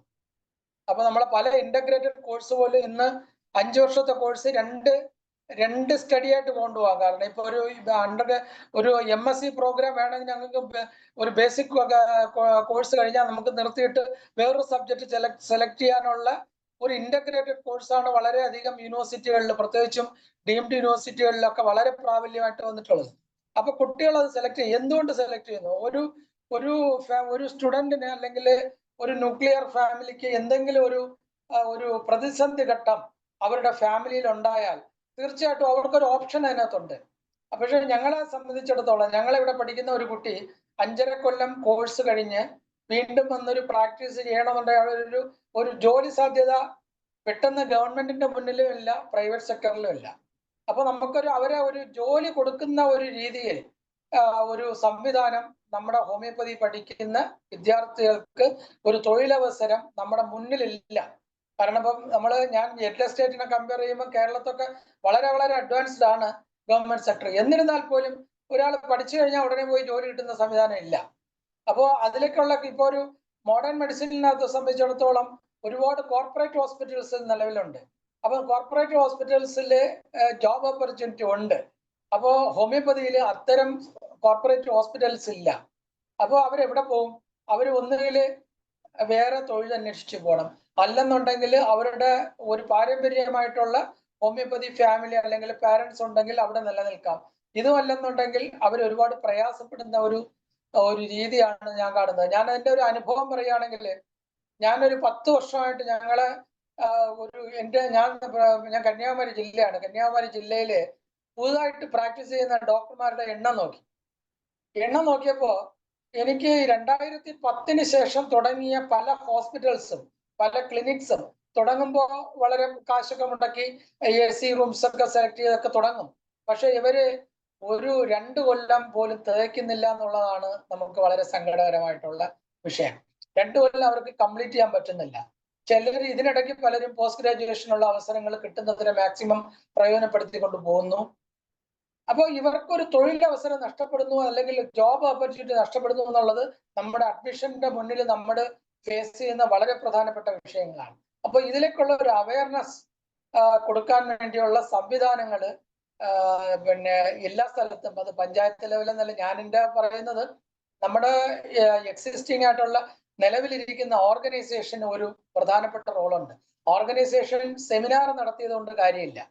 സെമിനാറുകൾ നമ്മളിപ്പോ നമ്മുടെ ഏറ്റവും കൂടുതൽ ഈ കണ്ടക്ട് ചെയ്യുന്ന ഒരു പ്രോഗ്രാമാണ് സെമിനാറാണ്. ഈ സെമിനാർ അതായത് കോളേജുകൾ വെച്ച് നടത്താന്നുള്ളതേ ഉള്ളൂ. സെമിനാറിന് നമുക്ക് ഇതുപോലെ ഓൺലൈൻ പ്രോഗ്രാം ഒന്നും ആരെയും ബുദ്ധിമുട്ടിക്കുന്ന വിഷയങ്ങളല്ല. പക്ഷെ ഒരു സ്റ്റുഡൻസിനെ മാത്രം കൊണ്ട് കമ്പൽ ചെയ്ത് കൊണ്ടുവന്ന് സെമിനാറുകൾ കണ്ടക്ട് ചെയ്ത് അതിൽ നിന്ന് ആ സെമിനാർ ഒരു ഉപജീവനം എന്ന് ഞാൻ പറയുന്നില്ല, പക്ഷെ അത് ഒരു ഹെൽത്തി ആയിട്ടുള്ള ഒരു രീതിയാണെന്ന് ഇന്നത്തെ കാലഘട്ടത്തിൽ, പണ്ടതിന് പ്രസക്തി ഉണ്ടായിരുന്നു, പക്ഷെ ഇന്ന് ഉണ്ടെന്ന് തോന്നുന്നില്ല. അപ്പോ നമുക്കതിനെ ഒരു വർക്ക്ഷോപ്പ് ലെവലിലോ അല്ലെന്നുണ്ടെങ്കിൽ ഒരു സൊസൈറ്റിക്കകത്ത്, ഒരു പഞ്ചായത്തിനകത്ത്, അല്ലെന്നുണ്ടെങ്കിൽ അവർക്ക് അവയർനെസ് കൊടുക്കുകയോ, അല്ലെങ്കിൽ പഞ്ചായത്ത് അതോറിറ്റീസുമായിട്ട് അല്ലെങ്കിൽ ഒരു കമ്മ്യൂണിറ്റിയുമായിട്ട് ഇത്തരം കുട്ടികളെ ബന്ധപ്പെടുത്തുന്ന ഒരു ഇന്ററാക്റ്റീവ് പ്രോഗ്രാംസ് നടത്താൻ സാധിച്ചാൽ ആ കമ്മ്യൂണിറ്റിയെ പറ്റി മനസ്സിലാക്കും. ഇന്ന് ഒരു കുട്ടികൾക്ക് ഓലക്കുടില ഓടിന്റെ ഇതോ കണ്ടിട്ടില്ല. എല്ലാവരും ഫ്ലാറ്റ് സമ്പ്രദായത്തിനകത്ത് നിന്ന് വരുന്നവരാണ്. അവർക്ക് അതിനകത്തൊരു ഇൻഡിപെൻഡന്റ് ഹൗസിനും കൊറ്റും അറിഞ്ഞുകൂടാത്ത ഒരുപാട് കുട്ടികൾ ഹോമിയോ കോളേജിൽ വരെ ഉണ്ട് എന്നുള്ളതാണ് സത്യം. ഞങ്ങളൊക്കെ കുട്ടികളെ അധികം ഈ ട്രൈബൽ സെറ്റിൽമെന്റ്സിലോട്ടൊക്കെ വിളിച്ചോണ്ട് പോകാറുണ്ട്, കമ്മ്യൂണിറ്റി മെഡിസിന്റെ പാർട്ടായിട്ടാണ്. അവർ പല കുട്ടികളും ആദ്യമായിട്ട് ഒരു ഓലക്കൂര കാണുന്നത് അവിടെയാണ്. അപ്പൊ അവരുടെ ജീവിത സാഹചര്യം മനസ്സിലാക്കിയാൽ മാത്രമേ നമുക്ക് അങ്ങനെ ഒരു രോഗി നമ്മളെ ക്ലിനിക്കിൽ വന്നാൽ അവരെ അഭിമുഖീകരിക്കാൻ പറ്റൂ. അങ്ങനെയുള്ള വിഷയങ്ങളുണ്ട്. പിന്നെ ഞങ്ങൾ ചെയ്യുന്നു എന്നല്ല, ഞാൻ ചെയ്യണം എന്ന് പറയുന്ന കാര്യങ്ങളാണ് ഈ പാലിയേറ്റീവ് കെയറിന്റെ ഭാഗമായിട്ട്. ഇന്ന് നമ്മുടെ പാലിയേറ്റീവ് കെയറിന് വേറെ വേറെ അർത്ഥങ്ങൾ ഉണ്ടെങ്കിലും ഞങ്ങൾ ചെയ്യുന്ന ഒരു ജസ്റ്റ് ഒരു മോഡൽ പറയാം. ഞങ്ങൾ ഒരു മാസത്തിൽ ഒരു ദിവസം 2 ദിവസം ഞങ്ങൾ 2 പഞ്ചായത്തിലെ സെന്റേഴ്സ് വിസിറ്റ് ചെയ്യുന്നുണ്ട്. ഈ സെന്റേഴ്സിൽ എവിടെയാണ് വിസിറ്റ് ചെയ്യുന്ന പറഞ്ഞാൽ കിടപ്പ് രോഗികളെ മാത്രം നമ്മൾ മീറ്റ് ചെയ്യുന്ന ഒരു സാധനമാണ്. ഞങ്ങളുടെ വാനിൽ ഞങ്ങൾ ഏതാണ്ട് ഒരു 15 കുട്ടികളെയും കൊണ്ട് ഞങ്ങൾ 2 പഞ്ചായത്തിൽ പോകും. രാവിലെ തുടങ്ങിക്കഴിഞ്ഞാൽ വൈകുന്നേരം 7 മണി 8 മണിക്കേ വരുള്ളൂ. അപ്പൊ അങ്ങനെ ഒരു മാസത്തിൽ 2 ചെയ്യുന്നു. ഞങ്ങൾക്ക് പോകുന്ന ആ പാലിയേറ്റീവ് കെയറിൽ ഞങ്ങൾ ഈ കുട്ടികൾ ഫേസ് ചെയ്യുന്ന വിഷയം എന്ന് പറഞ്ഞാൽ, ചില സ്ഥലത്ത് പോകുമ്പോൾ അവർക്ക് ഒരു പുണ്ണ് കഴുകി കൊടുക്കണം. അപ്പോൾ കഴുകി അവർക്ക് മരുന്ന് ഇട്ട് കൊടുക്കണം. അപ്പൊ പുണ്ണ് കഴുകി കെട്ടാനുള്ള ഒരു റോള് പിന്നെ കപ്പാസിറ്റി സ്റ്റുഡന്റിന് ഉണ്ടാകാനുള്ള ഒരു അവസരമാണ്. അവരുടെ ജീവിത സാഹചര്യം മനസ്സിലാക്കും. അങ്ങനെ ചില പേഷ്യൻസിനെ നോക്കുമ്പോൾ അവർ തൊഴുവിലായിരിക്കും കിടക്കുന്നത്. എന്ന് പറഞ്ഞാൽ അവരുടെ മക്കളൊന്നും നോക്കാത്ത ഒരുപാട് പേരൻസ് ഉണ്ട്. അപ്പൊ ഇത്തരം അത് ചില അയൽ വീട്ടുകാരായിരിക്കും അവർക്ക് ആഹാരം കൊടുക്കുന്നത്. ഇതൊക്കെ ഞങ്ങൾക്ക് അത് ഐഡന്റിഫൈ തരുന്നത് ഒരു NGO ആണ്. അപ്പൊ ഞങ്ങൾ അവിടെ പോയി സർവീസ് ചെയ്യുക, കൊടുക്കുക. പക്ഷേ അടുത്ത 15 ദിവസം കഴിയുമ്പോഴേ ഈ പേഷ്യന്റ് ഇതിനെയും പ്രതീക്ഷിച്ചുകൊണ്ടിരിക്കുകയാണ്. അപ്പൊ ഇത് കുട്ടികൾക്ക് നമ്മളെ ഒരു ലൈവായിട്ട് കമ്മ്യൂണിറ്റിക്ക് കൊടുക്കുന്ന ഒരു വളരെ ലൈവായിട്ട് അവർക്കൊരു മനസ്സിലാക്കാൻ പറ്റുന്ന ഒരു അവസ്ഥയാണ്. ഇങ്ങനെ മനസ്സിലാക്കുന്ന ഒരു കുട്ടികൾ ഉണ്ടായാൽ മാത്രമേ ഇവർ നാളെ പ്രാക്ടീസ് ചെയ്യാൻ താല്പര്യം ഉണ്ടാവുള്ളൂ. അതല്ല എന്നുണ്ടെങ്കിൽ ഇവർ പോയി ഒരു AC സെറ്റപ്പിൽ, ഒരു AC നിർബന്ധമാണ്, ഇല്ലാതെ ആർക്കും ഇരിക്കാൻ പറ്റില്ല. എന്നിരുന്നാലും ആ ഒരു സെറ്റപ്പിൽ പോയി ഇരുന്നിട്ട് ഇവർക്ക് 10 ദിവസം ഇവർ വിചാരിക്കാൻ ക്യൂ ആയിട്ട് വരുമെന്ന്, ആരും വരത്തില്ല. അപ്പൊ ഇവർ എത്ര ദിവസം വാടക സ്വന്തം പാരന്റ്സിന്റെ മേടിച്ചു കൊടുക്കും? കൊടുക്കാൻ പറ്റില്ല. AC ബില്ല്, കറണ്ട് ബില്ല് എല്ലാം കൂടെ പോകുമ്പോൾ അവസാനം നിർത്തുന്ന ഒരു സാഹചര്യം. നിർത്തിയിട്ട് എവിടെ പോകുന്നത്? ഏതെങ്കിലും കോർപ്പറേറ്റ് ഹോസ്പിറ്റലിൽ മെഡിക്കൽ ഓഫീസറായിട്ട്, ഡ്യൂട്ടി ഡോക്ടറായിട്ട് പോയി 10, 20, 30, 40,000 രൂപ ശമ്പളം വാങ്ങിച്ച് വളരെ വേറൊരു ലൈനിൽ പോവുകയാണ്. അപ്പൊ ഇങ്ങനെ ഞാൻ പറഞ്ഞു വന്നത്, സ്വന്തമായിട്ട് ഒരു 5% ആൾക്കാർ പോലും ഞാൻ ഈ കഴിഞ്ഞ 10 കൊല്ലത്തിനകത്ത് ഒരു പ്രാക്ടീസ് ചെയ്ത് മുന്നോട്ട് വരുന്നതായിട്ട് എന്റെ കണ്ണിൽ പെട്ടിട്ടില്ല എന്നുള്ള. കണ്ണിൽ പെട്ടിട്ടില്ല എന്ന് പറഞ്ഞാൽ ഞാൻ ഇതിന്റെ ഒരു അന്വേഷണം നടത്തിപ്പെട്ടിട്ടില്ല എന്നാണ് ഞാൻ പറഞ്ഞത്. അതൊരു വിഷയം. ഇതൊക്കെ അഡ്മിഷൻ കുറയുന്നതിലേക്കുള്ള സാഹചര്യം. പിന്നെ രണ്ടാമത് ഇതിന്റെ ഈ കൗൺസിലിംഗ് സെറ്റപ്പ് സെൻട്രൽ കൗൺസിൽ വെച്ചിട്ടുണ്ട്. സെൻട്രൽ ഗവൺമെന്റ് അല്ലെങ്കിൽ NCH ഒരു ക്രൈറ്റീരിയ പറഞ്ഞിട്ടുണ്ടെങ്കിലും പലപ്പോഴും അത് സ്റ്റേറ്റിന് ദഹിക്കാത്ത രീതിയിലാണ്. കാരണം ഒരു കൗൺസിലിംഗിൽ കൂടെ മാത്രമേ ഒരു പ്രൈവറ്റ് ഹോസ്പിറ്റലില്, പ്രൈവറ്റ് കോളേജിൽ ഒരു കുട്ടി വരാനുള്ള ഗവൺമെന്റിന് റിപ്പീറ്റഡ് ഉണ്ടാവും, അല്ലെങ്കിൽ ആ സീറ്റ് കാലിയായി കിടക്കും. അതിനെക്കുറിച്ച് ബോധർ ചെയ്യേണ്ട കാര്യമില്ല. പക്ഷെ ഒരു പ്രൈവറ്റ് മാനേജ്മെന്റിന് സ്ട്രെങ്ത് കംപ്ലീറ്റ് ആയാലേ അവർക്ക് സാലറി കൊടുക്കാൻ പറ്റുള്ളൂ, എല്ലാ സ്റ്റാഫിനും സഫീഷ്യന്റ് ആയിട്ട്. അല്ലെങ്കിൽ NCH പറഞ്ഞിരിക്കുന്ന ഒരു സാലറി സ്ട്രക്ചർ ഇന്ന് ഒരു മാനേജ്മെന്റിനെ കൊണ്ട് കൊടുക്കാൻ പറ്റില്ല. അതൊരു യാഥാർത്ഥ്യമാണ്. അപ്പം ഇത് എവിടെ നിന്നാണ് ഫീസ് വരേണ്ടത്? അവർക്കൊരു ഇൻകം സോഴ്സ് ജനറേറ്റ് ചെയ്താലേ ഉണ്ടാവുള്ളൂ. അപ്പൊ അതിലേക്കുള്ള ഒരു ഇതിന് NCH ഒരു പ്രാക്ടിക്കലായിട്ട് കാണുന്നില്ല. അപ്പൊ NCH ചെയ്യേണ്ടതാണ്. NCH എന്ന് പറഞ്ഞാൽ ആയുഷ് മിനിസ്ട്രിയുടെ ഒരു അതോറിറ്റി എന്നുള്ള രീതിയിലാണ്. അപ്പൊ ഇവർക്ക് അഡ്മിഷൻ ഫില്ലാക്കി കൊടുക്കേണ്ട ഉത്തരവാദിത്വം, ഒരു ക്രൈറ്റീരിയ ഇംപ്ലിമെന്റ് ചെയ്യുമ്പോൾ അതിനെ മാനേജ്മെന്റ്സും പാലിക്കണമെങ്കിൽ ആ ക്രൈറ്റീരിയയിൽ പ്രധാനപ്പെട്ട വിഷയം ആ സീറ്റ് നിറച്ചു കൊടുക്കുക എന്നുള്ളതാണ്. അപ്പൊ സീറ്റ് നിങ്ങളെല്ലാം, ഞാൻ പറയുന്ന എല്ലാം കേൾക്കണം, സീറ്റ് ഫില്ലാക്കേണ്ടത് നിന്റെ ഉത്തരവാദിത്വമാണെന്ന് പറഞ്ഞാൽ അത് ഒരു ശരിയായ ഒരു രീതിയല്ല എന്നുള്ളതാണ് എൻ്റെ ഒരു രീതി. അപ്പം സീറ്റ് ഫില്ല് ചെയ്യാൻ അവരുടെ പ്രോബ്ലത്തിലും കൂടെ ഇടപെട്ട് അതിനെ കറക്റ്റ് ചെയ്ത് കൊടുക്കണം. അതല്ല എന്നുണ്ടെങ്കിൽ ഈ മാനേജ്മെന്റ്സിന് സീറ്റ് ഫില്ല് ചെയ്യാൻ വേണ്ടിയുള്ള, ഓണായിട്ട് സീറ്റ് ഫില്ല് ചെയ്യാനുള്ള ഒരു പെർമിഷൻ കൊടുക്കണം. ഇത് രണ്ടും ഇവരുടെ ഇന്നിരിക്കുന്ന നിലയെ വളരെ ന്യൂനതയാണ്. NCHന്റെ അഡ്മിഷൻ പോളിസിയുടെ വളരെ ന്യൂനതയായിട്ടാണ് ഞാൻ ഈ പ്രശ്നം വന്നിട്ട് അതിന്റെ ചെയർമാൻ്റെ അടുത്തും എഡ്യൂക്കേഷൻ അതോറിറ്റീസിന്റെ അടുത്തൊക്കെ പല പ്രാവശ്യങ്ങളിൽ റിപ്പീറ്റ് ചെയ്തു, ആയുഷ് സെക്രട്ടറിയോടൊക്കെ പറഞ്ഞു. പക്ഷെ നമുക്കൊരു പരിഹാരം ഇല്ലാത്തൊരു വിഷയമാണ്. കാരണം ഈ സ്റ്റേറ്റ് ഗവൺമെന്റ്സ് ഒക്കെ അവർക്ക് പല വിഷയങ്ങളും ടെൻഡർ നടത്തി കൊടുക്കുന്നതാണ്. അപ്പൊ അവരൊക്കെ റിപ്പീറ്റഡ് ആയിട്ട് ഒരു കൗൺസിലിംഗ് നടത്താൻ പോലും തയ്യാറാവില്ല. അവര് പറയുന്നത് നിങ്ങൾ റിപ്പീറ്റഡ് ആയിട്ട് തുടങ്ങുന്നതാണ്. സെൻട്രലിന്റെ ഒരു മനോഭാവം, NCHന്റെ ഒരു മനോഭാവം എന്ന് പറയുമ്പോൾ ഞങ്ങൾ പറയുന്നത് മറ്റുള്ളവർ കേൾക്കുക എന്നുള്ളതാണ്. ഒരിക്കലും ഒരു സ്റ്റേറ്റ് ഗവൺമെന്റ് അവർ പറയുന്നത് അങ്ങനെയാണെങ്കിൽ അവരുടെ അതേ സെൻട്രൽ ഗവൺമെന്റിന്റെ പാർട്ടി ആയിരിക്കണം സ്റ്റേറ്റും ഭരിക്കുന്നത്. അല്ലാത്തത് അത് പ്രാക്ടിക്കബിൾ അല്ല. അപ്പൊ സഫർ ചെയ്യുന്നത് ആരാണ്? ഈ ഞങ്ങളെ പോലെ ഇൻസ്റ്റിറ്റ്യൂഷൻ നടത്തുന്ന ആൾക്കാരും സ്റ്റുഡൻസും ടീച്ചേഴ്സും പാരന്റ്സുമാണ്. ഇതൊരു നമ്മുടെ വളരെ ബുദ്ധിമുട്ടായിട്ടുള്ള ഒരു വിഷയമാണ്. അപ്പൊ അത് കാരണം ഉണ്ടാകുന്നത് പറഞ്ഞാൽ സീറ്റ് ലൂസ് ആകുന്നു. രണ്ടാമത് ഇതിനകത്ത് ഒരു കുട്ടി വന്നു, അവർക്ക് നമ്മുടെ സ്റ്റേറ്റിലെ ഏറ്റവും പ്രാമുഖ്യമായിട്ടുള്ള അല്ലെങ്കിൽ സ്റ്റുഡൻസ് ഇഷ്ടപ്പെടുന്ന ഒരു കോഴ്സ് സിദ്ധ. എന്തുകൊണ്ടെന്ന് പറഞ്ഞാൽ ഏറ്റവും കൂടുതൽ അപ്പോയിന്റ്മെന്റ് നടക്കുന്ന ഒരു ഏരിയ അവിടെയാണ്. അത് കഴിഞ്ഞിട്ട് ഹോമിയോപ്പതി, ആയുർവേദ ഒക്കെ ഉള്ളൂ. അപ്പൊ അവിടെ അവിടെ ഒരു സീറ്റ് ഒഴിവ് വന്നാൽ ഇവിടത്തെ സീറ്റ് അവിടെ പോകും. അല്ലെന്നുണ്ടെങ്കിൽ എഞ്ചിനീയറിംഗിൽ ഒരെണ്ണം വന്നു കഴിഞ്ഞാൽ അങ്ങോട്ട് പോകും, അല്ലെങ്കിൽ അഗ്രിയിൽ വന്നാൽ പോകും. അപ്പൊ ഇവിടെ ഈ ഒഴിവ് വരുന്ന സീറ്റുകൾ ഫില്ലാകാനുള്ള ഒരു സംവിധാനം നമുക്കില്ല. അപ്പൊ ഈ ഒരു സംവിധാനം നമുക്ക് ഇതിലൊരു നമ്മുടെ റെഗുലേഷനിൽ തന്നെ ഒരു അമെൻമെന്റ് ഉണ്ടാക്കി കൊണ്ടുവന്നാൽ മാത്രമേ ഈ കാര്യങ്ങൾ പരിഹരിക്കാൻ സാധിക്കുള്ളൂ എന്നുള്ളതാണ് എനിക്ക് ഈ അവസരത്തിൽ പറയാനുള്ള ഒരു വിഷയം. കാരണം 286 കോളേജുകളാണ് ഇന്ന് നിലവിലുള്ളത്. 286 കോളേജ് ഉണ്ടെങ്കിലും ഞാൻ ഈ മനസ്സിലാക്കുന്നതെന്ന് പറഞ്ഞാൽ ഇതിൽ 286 ഞാൻ CCHലൊക്കെ ഏതാണ്ട് 2015, 14, 15 വരെയൊക്കെ മെമ്പറായിരുന്നു. അപ്പൊ അപ്പോഴുള്ള ഒരു സംഖ്യ എന്ന് പറയുന്നത് 186 കോളേജാണ്. ഏതാണ്ട് 100ഓളം കോളേജ് കൂടി. അപ്പൊ ഈ 100ഓളം കോളേജ് കൂടുമ്പോഴേ നമുക്കൊരു 50ഓളം കോളേജ് ഓൾറെഡി നഷ്ടപ്പെട്ടു കഴിഞ്ഞു. കാരണം നടത്താൻ വയ്യാത്ത, കാരണം വളരെ പ്രഗത്ഭരായ ഡോക്ടർമാരെ പിന്നെ വാർത്തെടുത്തിട്ടുള്ള പല സ്ഥാപനങ്ങളും ഇന്ന് ക്ലോസിംഗ് സ്റ്റേജിലാണ്. എന്ന് പറഞ്ഞാൽ അവർക്ക് നടത്താൻ പറ്റുന്നില്ല. അത് ഇന്ത്യയിലും പല സ്റ്റേറ്റുകളിലും ആ പ്രശ്നമുണ്ട്. അതേസമയം പുതിയ ന്യൂജൻ ഹോമിയോപ്പതിക് മെഡിക്കൽ കോളേജ് ആര് നടത്തുന്നു ചോദിച്ചു കഴിഞ്ഞാൽ അത് എഞ്ചിനീയറിംഗ് കോളേജുകൾ നടത്തി അവിടെ അഡ്മിഷൻ ഇല്ലാതെ ആ ബിൽഡിങ്ങിനെ നമ്മൾ കൺവെർട്ട് ചെയ്ത് പുതിയ ഹോമിയോപ്പതി കോളേജുകളായിട്ട് കൺവെർട്ട് ചെയ്യുന്നതാണ്. അവരുടെ ഉദ്ദേശം എന്തോന്നാണെന്ന് പറഞ്ഞാൽ അവരൊരു ലാഭക്കണക്ക് മാത്രമേ ഉള്ളൂ. അവര് നാളെ ഒരു 5 കൊല്ലം ഇവിടെ ആള് വന്നില്ല എന്നുണ്ടെങ്കിൽ അവർ ഇതിനെ മതിയാക്കിയിട്ട് വേറൊരു സംഭവം തുടങ്ങും. അവര് കാരണം അവർക്ക് കാശ് പ്രശ്നമല്ല. അവർ ആൾമോസ്റ്റ് ഒരു സെമി കോർപ്പറേറ്റ് പോലെയാണ്. അപ്പൊ അവർക്ക് പിന്നെ ഇൻഫ്രാസ്ട്രക്ചർ ഓൾറെഡി അവൈലബിൾ ആണ്, ബാക്കി എല്ലാ കാര്യങ്ങളും അവൈലബിൾ ആണ്, ലാബ് അവൈലബിൾ ആണ്. അവർ ഇതിന്റെ സാധ്യത മനസ്സിലാക്കി വേറെ ഫാക്കൽറ്റികളെ മാത്രം വെച്ചുകൊണ്ടുള്ള ഒരു സംവിധാനം അതില് ഇന്ന് പല NCHന്റെ പ്രഗത്ഭരായ ആൾക്കാരും കൂടുതൽ ഇമ്പോർട്ടൻസ് കൊടുക്കുന്നത് ഈ കോളേജിന്റെ എണ്ണം കൂടുന്നു, ആപ്ലിക്കേഷൻ കൂടുന്നു.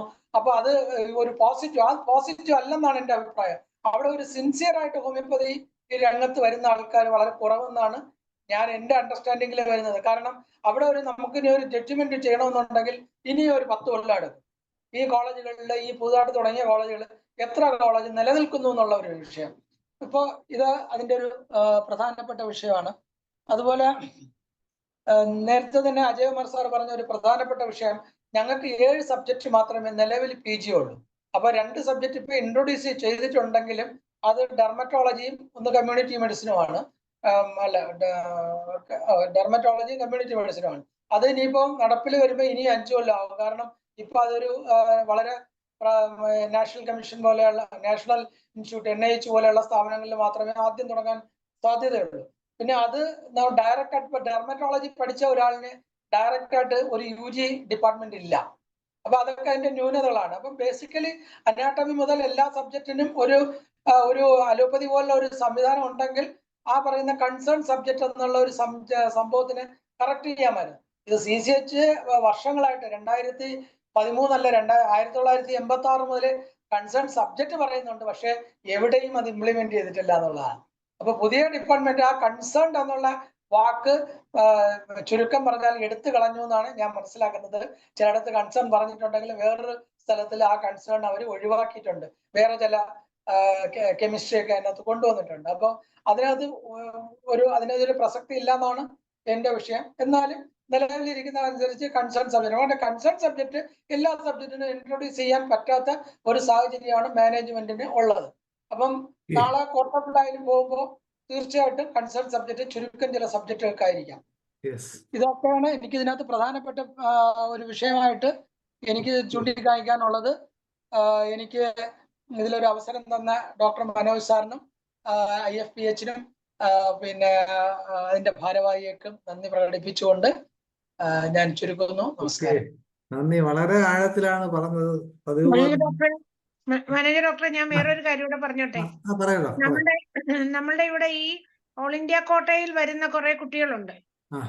ഓൾ ഇന്ത്യ കോട്ടയിൽ വരുന്ന കുട്ടികള് പ്യുവർലി അവരൊരിക്കലും നമ്മുടെ ഈ സ്റ്റേറ്റുമായിട്ടും നമ്മളുടെ ഈ ടീച്ചിങ് മെത്തേഡും ഒന്നുമായിട്ട് അവർ ഫോളോ ചെയ്യാത്ത കുട്ടികളാണ്. അതായത് വളരെ ഇന്റീരിയർ ആയിട്ട് ഈവൻ ഹിന്ദിയും ഇംഗ്ലീഷും പോലും പറഞ്ഞാൽ മനസ്സിലാകാത്ത കുറെ കുട്ടികളാണ് ഈ ഓൾ ഇന്ത്യ കോട്ടയിൽ നമ്മുടെ ഇതിൽ വരുന്നത്. അവരെയും കൊണ്ട് ഈ CBDCയെ വെച്ച് അവരെയും കൊണ്ട് ഒത്തിരി ബുദ്ധിമുട്ട് നമ്മുടെ സാറുമാർ അനുഭവിക്കുന്നുണ്ട്. ഇംഗ്ലീഷിൽ പറഞ്ഞാൽ പോലും മനസ്സിലാവത്തില്ല. ബേസിക് ആയിട്ട് പ്രോബ്ലം നമ്മുടെ അജയകുമാർ സാറൊക്കെ പറഞ്ഞ പോലെ. ഞാൻ ഇടയ്ക്ക് ഒരു സെക്കൻഡ് കൂടെ ഞാൻ ഇടയ്ക്ക് പറയാം. മാഡം പറഞ്ഞത് വളരെ കറക്റ്റ് ആണ്. പക്ഷെ അത് ഒരു വിഷയം, ഇവര് കണക്ക് ഞാൻ വിട്ടുപോയ ഒരു സംഭവമാണ്. ഇവരിടത്ത് ഞാൻ ഈ കണക്കുകളൊക്കെ അവതരിപ്പിച്ചു. NCHന്റെ അതോറിറ്റീസ് ഉണ്ട്.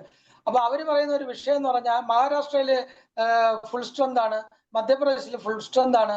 പക്ഷെ ഞാൻ അതിന്റെ പുറകിൽ ഒരു അന്വേഷണം നടത്തിയപ്പോ അവിടെയൊക്കെ സ്റ്റേറ്റ് കൗൺസിൽ അല്ലെങ്കിൽ സ്റ്റേറ്റ് ഗവൺമെന്റ് അലോപ്പതി പ്രാക്ടീസ് ചെയ്യാനുള്ള സംവിധാനം ഒരുക്കിയിട്ടുണ്ട്. അപ്പൊ ഈ ഹോമിയോപ്പതി കഴിഞ്ഞിട്ട് അലോപ്പതി പ്രാക്ടീസ് ചെയ്യാന്നുള്ള ഒരു സൗകര്യത്തിനെ ഓർത്തിട്ടാണ് അവിടെ അത്തരം കാൻഡിഡേറ്റ്സ് കൂടുന്നതെന്നാണ് ഞാൻ മനസ്സിലാക്കിയിട്ടുള്ള ഒരു വിഷയം. ഇത് സൗത്തിന് ബാധമുള്ള ഒരു വിഷയമല്ല. അപ്പൊ സൗത്തില് ഒരു പ്യൂറായിട്ട് ഹോമിയോപ്പതി നിലനിൽപ്പുണ്ടെങ്കിൽ മാത്രമേ ഒരു കാൻഡിഡേറ്റ് വരുള്ളൂ എന്നുള്ള ഒരു സത്യമുണ്ട്.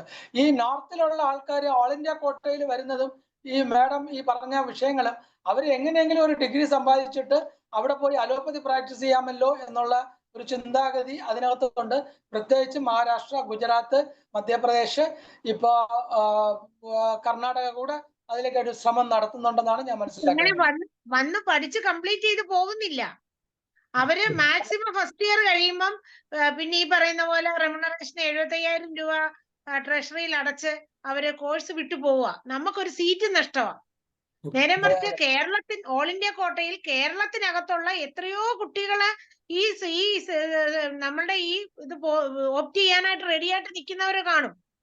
അവരെ ആരെങ്കിലും വിളിച്ചിരുന്നെങ്കിൽ, അല്ലെ അവരെ ആരെങ്കിലും ഡയറക്റ്റ് ചെയ്തിരുന്നെങ്കിൽ നമുക്ക് സീറ്റും കിട്ടിയേനെ, നമുക്ക് അതുകൊണ്ട് ഗുണവും ഉണ്ടായേനെ, കുട്ടികളെ പഠിപ്പിക്കാൻ പറ്റും. അല്ല, നേരത്തെ ഡോക്ടർ സുഗതം പറഞ്ഞ പോലെ ഈ ഇന്റഗ്രേഷന്റെ കാര്യം പറയുന്നുണ്ട്. അങ്ങനത്തെ കുറെ കാര്യങ്ങൾ വരേണ്ടതുണ്ട്. കാരണം ഇപ്പൊ തന്നെ IIT-കൾ പോലും ചലഞ്ച് നേരിടുന്നുണ്ട്. ഈ കേരളത്തിലെ എഞ്ചിനീയറിംഗ് കോളേജ് 25,000-50,000 സീറ്റ് ഒഴിഞ്ഞു കിടക്കുന്നുണ്ട്, പലതും പൂട്ടിയിട്ടുണ്ട്.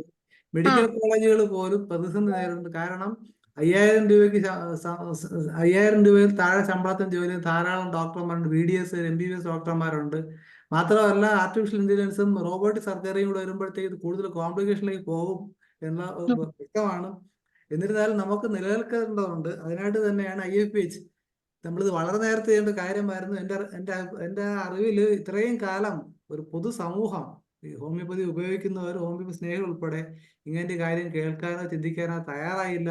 ഇനിയെങ്കിലും അത് തുടങ്ങണം. അതാണ് IFPH ഇവിടെ തുടങ്ങിയിരിക്കുന്നത്. എന്തായാലും നമ്മുടെ പരിപാടിക്ക് ഇതിൻ്റെ ഇനി ഒരു സെഷൻ കൂടി ഒരു ദിവസം വെക്കാമെന്ന് കരുതുന്നു. കാരണം ഡോക്ടർ സുഗതനൊക്കെ വളരെ ആഴത്തിൽ പഠിച്ചിട്ടുണ്ട്. കാരണം ഇതിന്റെ എല്ലാ തലത്തിലൂടെയും പല തലത്തിൽ കയറി ഇറങ്ങി തിരുവനന്തപുരം, ഡൽഹി മിക്കവാറും യാത്രയാണ്. ഡോക്ടർ സുഗതന്റെ യാത്ര എന്ന് വളരെ രസകരമാണ്. ഒരു സാധാരണ കോളേജിൽ വരുമ്പോൾ കയ്യിൽ പുസ്തകം മടക്കി വെച്ചിട്ടുണ്ടെങ്കിൽ എവിടെ പോകണം, ഡൽഹി പോകണം, എവിടെ പോകണം, ബാംഗ്ലൂർ പോകണം, എപ്പോൾ വരും, വൈകുന്നേരം വരും. ഇതാണ് ഇങ്ങനെ വിശ്വസിക്കാൻ പറ്റാത്ത രീതിയിൽ യാത്ര ചെയ്ത് ഒരു അനുഭവമുള്ള ആളാണ്. അപ്പോൾ നമുക്ക് തീർച്ചയായും ചർച്ചകൾ തുടരേണ്ടതുണ്ട്. ഇതിന്റെ ഔപചാരികമായി നന്ദി പറയുന്നതിന് ഡോക്ടർ മറിയാമ്മ ജോൺ ക്ഷണിക്കുകയാണ്. മറിയാമ്മ ഡോക്ടറെ. നന്ദി മനോജ് ഡോക്ടറെ. എല്ലാവർക്കും നമസ്കാരം. ഹോമിയോപ്പതി മെഡിക്കൽ വിദ്യാഭ്യാസം വെല്ലുവിളികളും പരിഹാരവും എന്ന വിഷയത്തില് ഇന്ന് വളരെ നല്ല ഒരു ചർച്ചയാണ് നടന്നത്. ഈ ചടങ്ങിന്റെ ഉദ്ഘാടന കർമ്മം നിർവഹിച്ച ഡോക്ടർ R. അജയ്കുമാർ സാറിനെ ഹൃദയപൂർവ്വം നന്ദി അറിയിക്കുകയാണ്. സാറ് നമുക്ക് വളരെ ആഴത്തിലുള്ള പല കാര്യങ്ങളും പറഞ്ഞു തന്നു. ഹോമിയോപ്പതിക് മെഡിക്കൽ എഡ്യൂക്കേഷനെ കുറിച്ചുള്ള വളരെ ആഴമായ അറിവുകളാണ് നമുക്ക് പകർന്നു തന്നത്. സാറിന് പ്രത്യേകം നന്ദി അറിയിക്കുന്നു. അതുപോലെ തന്നെ ഈ ചർച്ചയിൽ പങ്കെടുത്ത ഡോക്ടർ ബിന്ദുകുമാരി മാഡത്തിനും മാഡം പുതിയ സിലബസിനെ കുറിച്ചുള്ള, കുട്ടികൾക്കുണ്ടാകുന്ന ഓവർ സ്ട്രെയിനെ കുറിച്ചുള്ള ആകുലതകളെല്ലാം പങ്കുവെച്ചു. അതുപോലെ ഓൾ ഇന്ത്യ കോട്ടയിൽ വരുന്ന കുട്ടികളെ കുറിച്ചുള്ള ആകുലതകളും എല്ലാം നമ്മളോട് പങ്കുവെച്ചു. നല്ലൊരു ചർച്ച പങ്കെടുത്ത് ഡോക്ടർ ബിന്ദുകുമാരി മാഡത്തിന് സന്തോഷപൂർവ്വം നന്ദി അറിയിക്കുകയാണ്. Doctor Sugathan sir, principal Saradakrishna homeopathy medical college, Kulasekharam sir, അതുപോലെ തന്നെ അഡ്മിഷൻ പോളിസിയെ കുറിച്ചും കുട്ടികളുടെ പഠനത്തിന് ശേഷം തൊഴിൽ അവസരമില്ലെന്നുള്ള ആകുലതകളും, അതുപോലെ തന്നെ കോളേജുകളുടെ മുമ്പോട്ടുള്ള പ്രവർത്തനങ്ങൾക്കുണ്ടാകുന്ന ബുദ്ധിമുട്ടുകളെ കുറിച്ചും എല്ലാം വളരെ വിശദമായി ചർച്ച നടത്തി. സുഗതൻ സാറിന് സ്നേഹപൂർവ്വം നന്ദി അറിയിക്കുകയാണ്. അതുപോലെ ഇന്നത്തെ ഈ ചടങ്ങിൽ പങ്കെടുക്കുന്ന ഓരോരുത്തർക്കും പ്രത്യേകം നന്ദി അറിയിക്കുന്നു. ഇതിന്റെ മോഡറേറ്റർ ഡോക്ടർ മനോജ് സാറിനും പ്രത്യേകം നന്ദി അറിയിക്കുകയാണ്. നമ്മുടെ 1500-ാം ദിനത്തോട് അനുബന്ധിച്ച് നടത്തുന്ന 1-ാം ദിവസത്തെ ഈ പരിപാടി വളരെ ഭംഗിയാക്കി തീർത്ത എല്ലാവർക്കും നന്ദി അറിയിച്ചുകൊണ്ട് നിർത്തുന്നു. നന്ദി, നമസ്കാരം. അപ്പോൾ ഈ ചർച്ചയിൽ ഉരുത്തിരിഞ്ഞു വന്ന കാര്യങ്ങൾ തീർച്ചയായിട്ടും റെക്കോർഡ് ചെയ്ത് അതിനൊരു രേഖയാക്കി ഇവർക്കെല്ലാം തീർച്ചയായിട്ടും അയച്ചു കൊടുക്കുന്നതാണ്. മാത്രമല്ല സുഗതൻ തമിഴ്നാട് മെഡിക്കൽ കൗൺസിൽ മെമ്പറാണ്. അത് ഉപയോഗിച്ചുകൊണ്ട് നാഷണൽ കൗൺസിലിലേക്ക് പോകാനുള്ള വഴി നമുക്ക് കിടപ്പുണ്ട്. എല്ലാ രീതിയിലും ഹോമിയോപ്പതിയുടെ പുരോഗതിക്കായിട്ട് നമ്മൾ IFP വെച്ച് കച്ചകെട്ടി ഇറങ്ങിയിട്ടുണ്ട്. അതുകൊണ്ട് തന്നെ നമുക്ക് വിജയിക്കാൻ കഴിയുന്നു പ്രതീക്ഷിക്കുന്നു. അതോടൊപ്പം വിദ്യാധാര കോളേജിലെ അധ്യാപകരത്ത് പങ്കെടുക്കുന്നുണ്ട്. അവർക്കും പ്രത്യേകം നന്ദി. എല്ലാവർക്കും ഒരിക്കൽ കൂടി നന്ദി പറഞ്ഞുകൊണ്ട് നാളെ ഇതേ സമയം വീണ്ടും കാണാമെന്ന് ആശിച്ചുകൊണ്ട് ശുഭരാത്രി, സുഖനിദ്ര. നന്ദി, നമസ്കാരം.